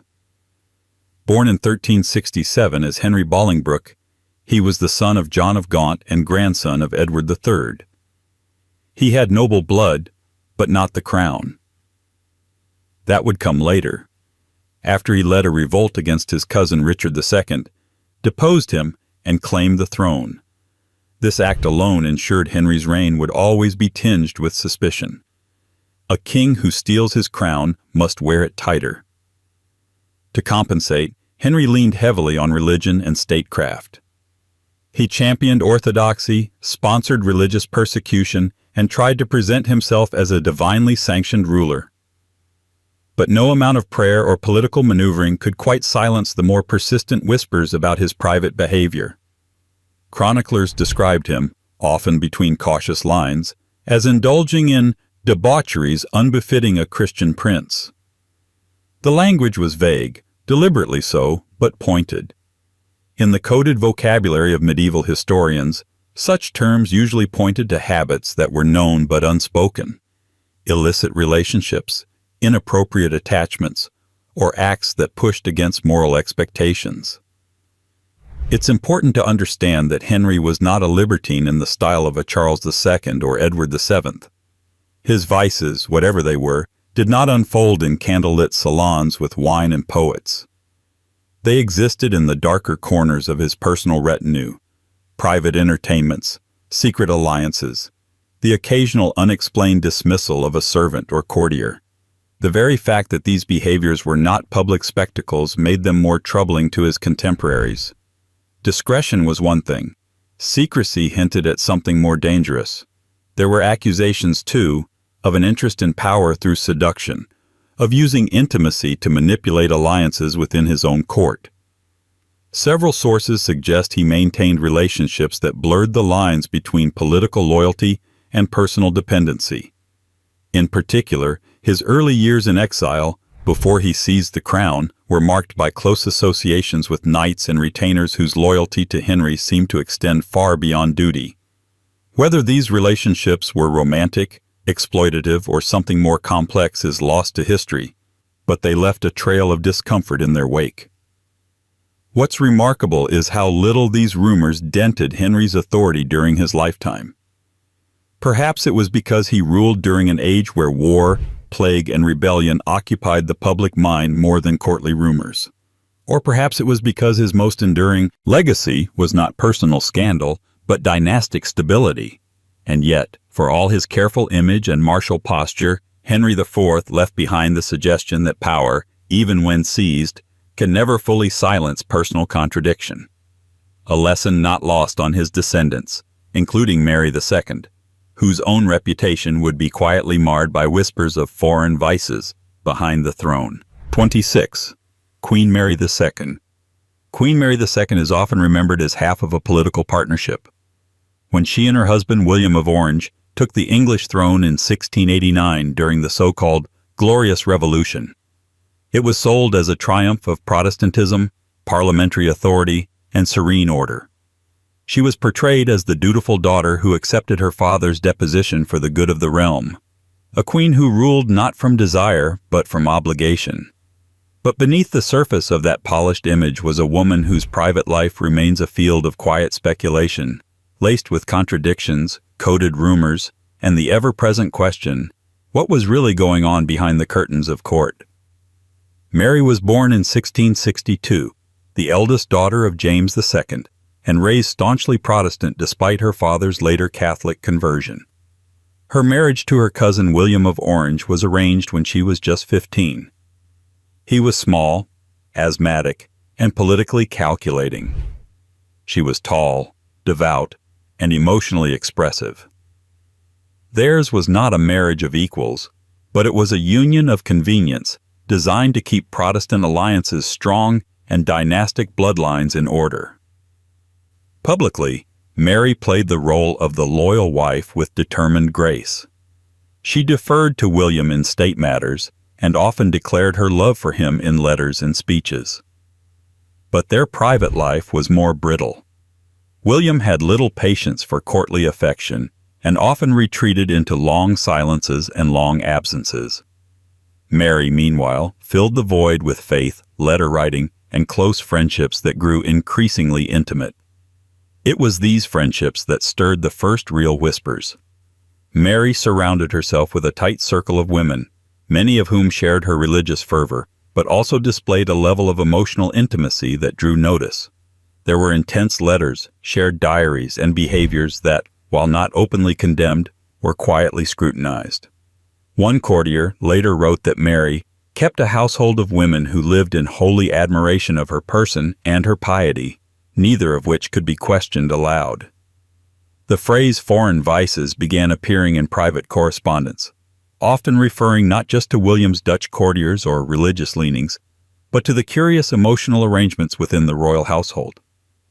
The implication was that both Mary and William had tastes considered un-English, both in faith and in affection. Rumors swirled about their coldness toward each other, their lack of children, and the odd, insular nature of their domestic lives. Whether these murmurs pointed to repressed identities, private discontent, or simply cultural friction, they left a permanent haze over Mary's otherwise virtuous legacy. She died young in 1694 of smallpox, mourned by a court that had come to rely on her softening presence. But her image, like her marriage, remains quietly contested. Mary ruled beside a man she did not choose, for a cause she did not control, while crafting a private world all her own. And in that quiet world, she joined a long tradition of royals whose reputations were shaped not by action, but by absence, just like her distant cousin Edward VI, whose silence was so pronounced that even his alleged desires were left to the whispers of those brave enough to imagine them. 27. King Edward VI. Of all the Tudor monarchs, King Edward VI is perhaps the most ghost-like. Sandwiched between his larger-than-life father Henry VIII and his tragic half-sisters Mary and Elizabeth, Edward ruled for just 6 years and died before reaching adulthood. His official portrait, gaunt, solemn, and almost doll-like, shows a boy king dressed like a man, weighed down by regalia far heavier than his frame. His reign, such as it was, is remembered for advancing Protestant reforms, executing advisors, and laying the groundwork for religious instability. But what has rarely been discussed, at least outside the footnotes, is how Edward became the subject of whispered rumors, not because of what he did, but because of how little anyone could say about what he desired. Born in 1537, the long-awaited male heir to Henry VIII, Edward was raised to be a living symbol. He was England's future, Protestantism's promise, and his father's vindication after years of failed marriages. From the start, his life was hyper-managed. He was protected from disease, politics, and even physical affection. Tutors controlled his reading. Courtiers controlled his image. The boy himself seemed to vanish beneath layers of duty and doctrine. And yet, even in this heavily curated environment, there were murmurs. Several Protestant reformers, writing after Edward's death, alluded to an excess of admiration the young king showed for certain older male courtiers. These mentions were carefully phrased, vague enough to avoid scandal, but suggestive. There were references to Edward's unseasonable fixations and his attachment to noble examples. euphemisms that, in the context of 16th century political discourse, often hinted at unspoken concerns about propriety. Whether these accounts reflect real tension, innocent mentorships, or posthumous attempts to explain the king's reserved behavior is unclear. What is clear is that Edward never publicly expressed interest in marriage, though this was expected of him from the moment he was old enough to sign a letter. Foreign princesses were proposed. Alliances were considered. But Edward never engaged with any of it. His letters are formal, his diaries meticulous, and his personal life a blank wall. In a court defined by seduction, intrigue, and flamboyant emotional entanglement, Edward was conspicuously cold. Some historians have suggested his health may have played a role. Edward suffered from chronic illness throughout his brief reign, likely tuberculosis or another wasting disease, which may have dulled his emotional development or left him preoccupied with mortality rather than courtly love. Others propose that his intense Protestantism, instilled by his tutors, discouraged emotional indulgence entirely. He was, in essence, a boy raised as a doctrine. When he died at just 15, the kingdom plunged into a succession crisis. But Edward himself left little more than a theological will and an oddly empty royal diary. No great romances, no scandals, just silence, carefully maintained. And it's that silence that makes the rumors linger. Because sometimes what's most unsettling in royalty isn't excess, it's absence. A lesson well understood by his Jacobite counterpart, James Francis Edward Stuart, whose guilt-soaked confessions revealed a mind troubled not by what he did, but by what he feared he might have wanted. 28. James Francis Edward Stuart, the Old Pretender. There's something uniquely haunting about a man who was born to be king but never crowned, especially when that man spends his entire life convinced he was denied the throne not because of politics, but because of something shameful within himself. James Francis Edward Stuart, better known as the Old Pretender, occupies that strange historical space reserved for monarchs who almost were. His entire existence was defined by absence, the absent crown, the absent father, the absent victory that his supporters chased for decades across cold European landscapes. But beneath the dynastic ambitions and failed rebellions, James left behind something even more peculiar, a trail of letters, journals, and private writings that suggested a lifelong battle with desires he couldn't name and couldn't escape. Born in 1688 during the brief and contentious reign of his father, King James II, James Francis Edward's arrival was immediately clouded in suspicion. Protestant England, already bracing itself for a Catholic monarch, responded to his birth with conspiracy theories. He was famously accused of being a changeling, smuggled into the Queen's bed in a warming pan to fake a royal heir. The story was absurd, yet effective. Within months, James II was deposed, and the infant prince was whisked away to France in exile. He grew up in Versailles under the protection of Louis XIV, surrounded by ceremony but devoid of power. From a young age, James was told he was the rightful king of England, Scotland, and Ireland. That sense of entitlement was drilled into him like catechism. But exile has a strange effect on royal children. They are given all the symbols of authority, titles, crowns on plates, full ceremonial processions, but none of the substance. And for James, that gap between image and reality only widened with age. In his early 20s, James began keeping spiritual journals, confiding in priests, and writing long, tortured letters to confessors and confidants. These letters, some preserved, others referenced secondhand by contemporaries, are filled with a kind of anxious remorse. He wrote often of impure thoughts, unnatural temptations, and shameful weaknesses of the flesh. The language is deliberately vague, but the pattern is unmistakable. He wasn't confessing political mistakes. He was consumed by something more internal, more intimate. Modern historians, reading between the heavily redacted lines, have speculated that James was likely tormented by sexual desires that clashed with his strict Catholic upbringing. The references to guilt, to the evil spirit that visits me in solitude, and to his disgust at the self I cannot rid myself of, all point toward a deeply conflicted inner life. Some have suggested that James may have been struggling with same-sex attraction, a notion that, for a devout Catholic pretender to the British throne, would have been psychologically devastating. It didn't help that his personal relationships were marked by cold distance. He married Maria Klementina Sobieska in 1719, a Polish princess chosen more for her pedigree than compatibility. The marriage was fraught from the start. Clementina left James shortly after the birth of their second son, claiming religious disputes and poor treatment.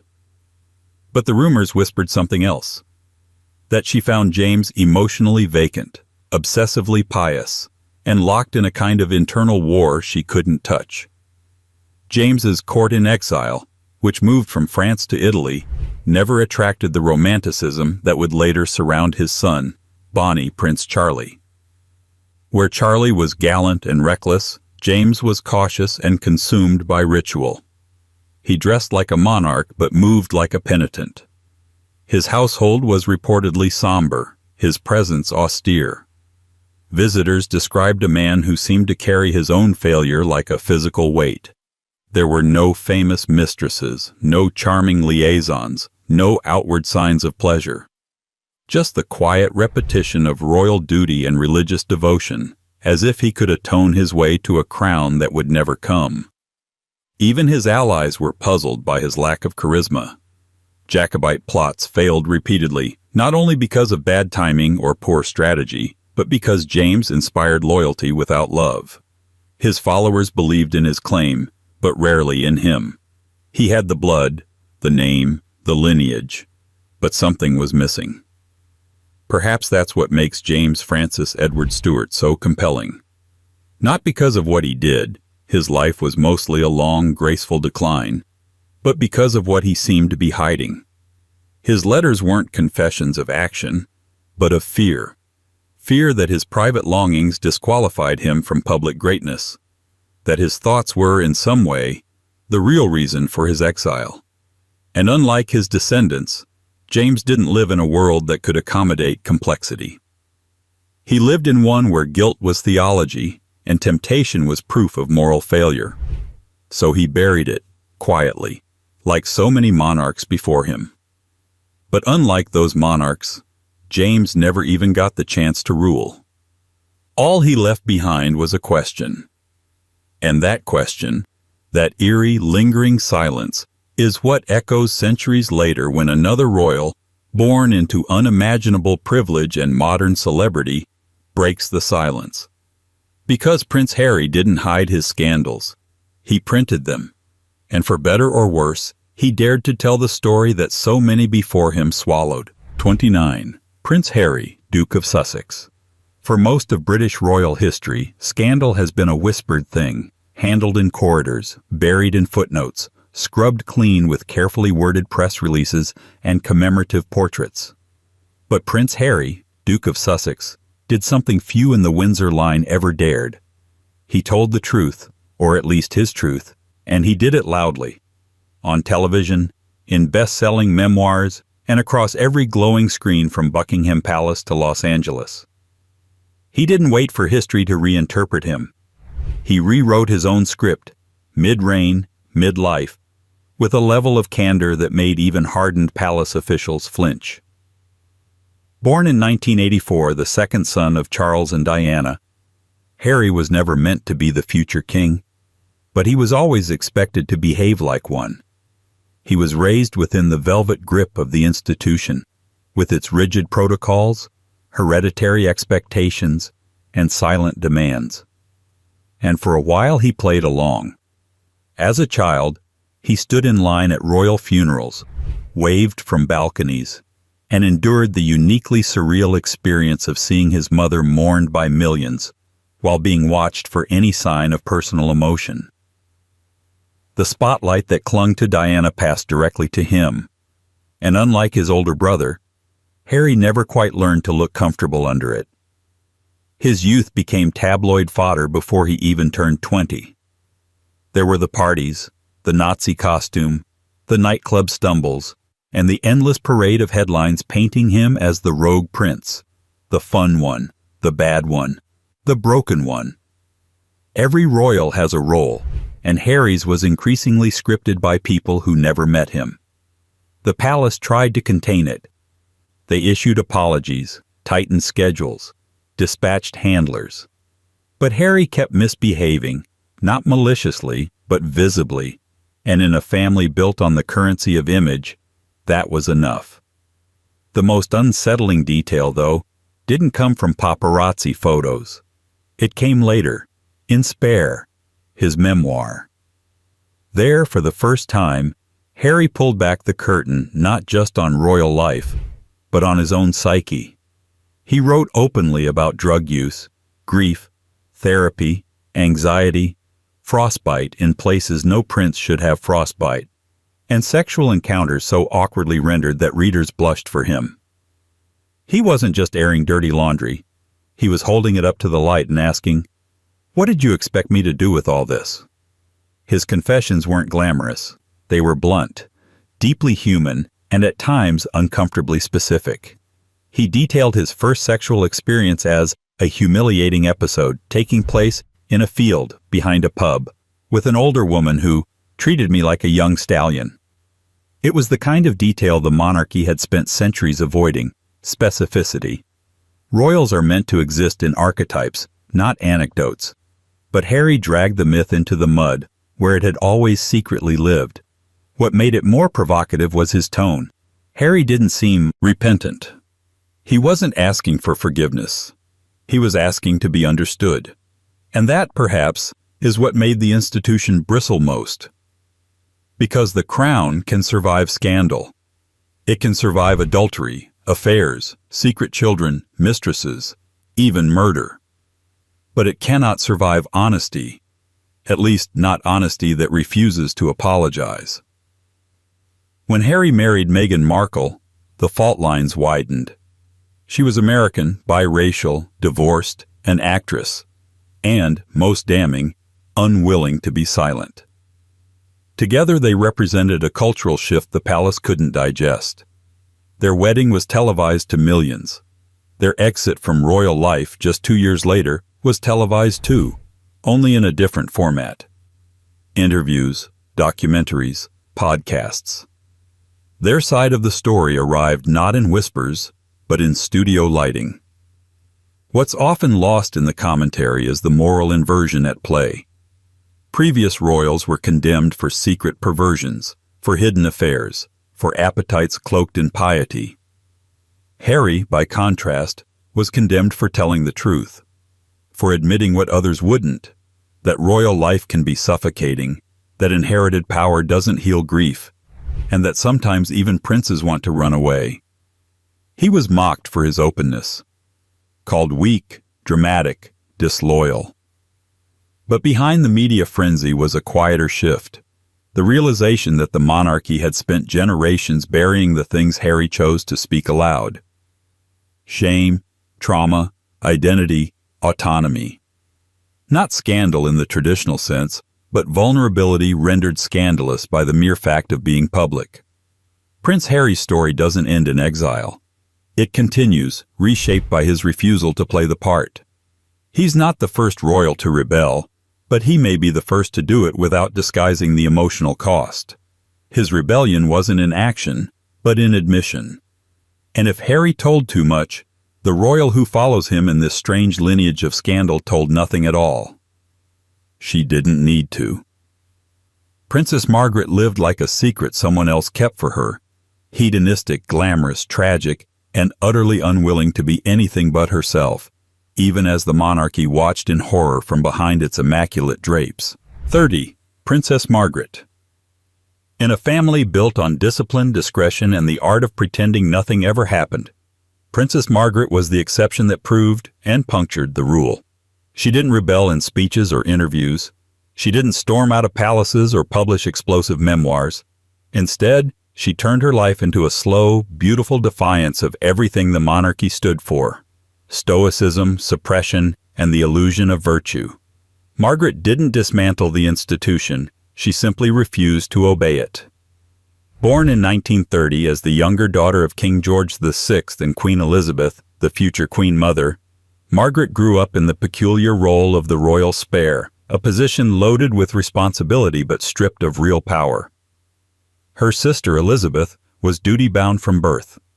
Margaret, by contrast, was given all the constraints of royalty and none of the control. It was a role she chafed against for the rest of her life. In her early years, Margaret was known as charming, vivacious, and wickedly sharp. She had the voice of a debutante and the timing of a comedian. Her beauty was compared to movie stars. Her presence lit up even the most rigid drawing rooms. But that glamour came with an edge. She drank too much, smoked too openly, stayed out too late, and had a penchant for men who were too old, too married, or too bohemian for palace approval. In short, she behaved like a person, which was, in royal terms, practically treasonous. The first and perhaps most defining scandal of her life came in the form of Group Captain Peter Townsend. He was dashing, divorced, and completely unacceptable as a suitor for a princess in the 1950s. Their romance captivated the press and horrified the establishment. In a different life, they would have married.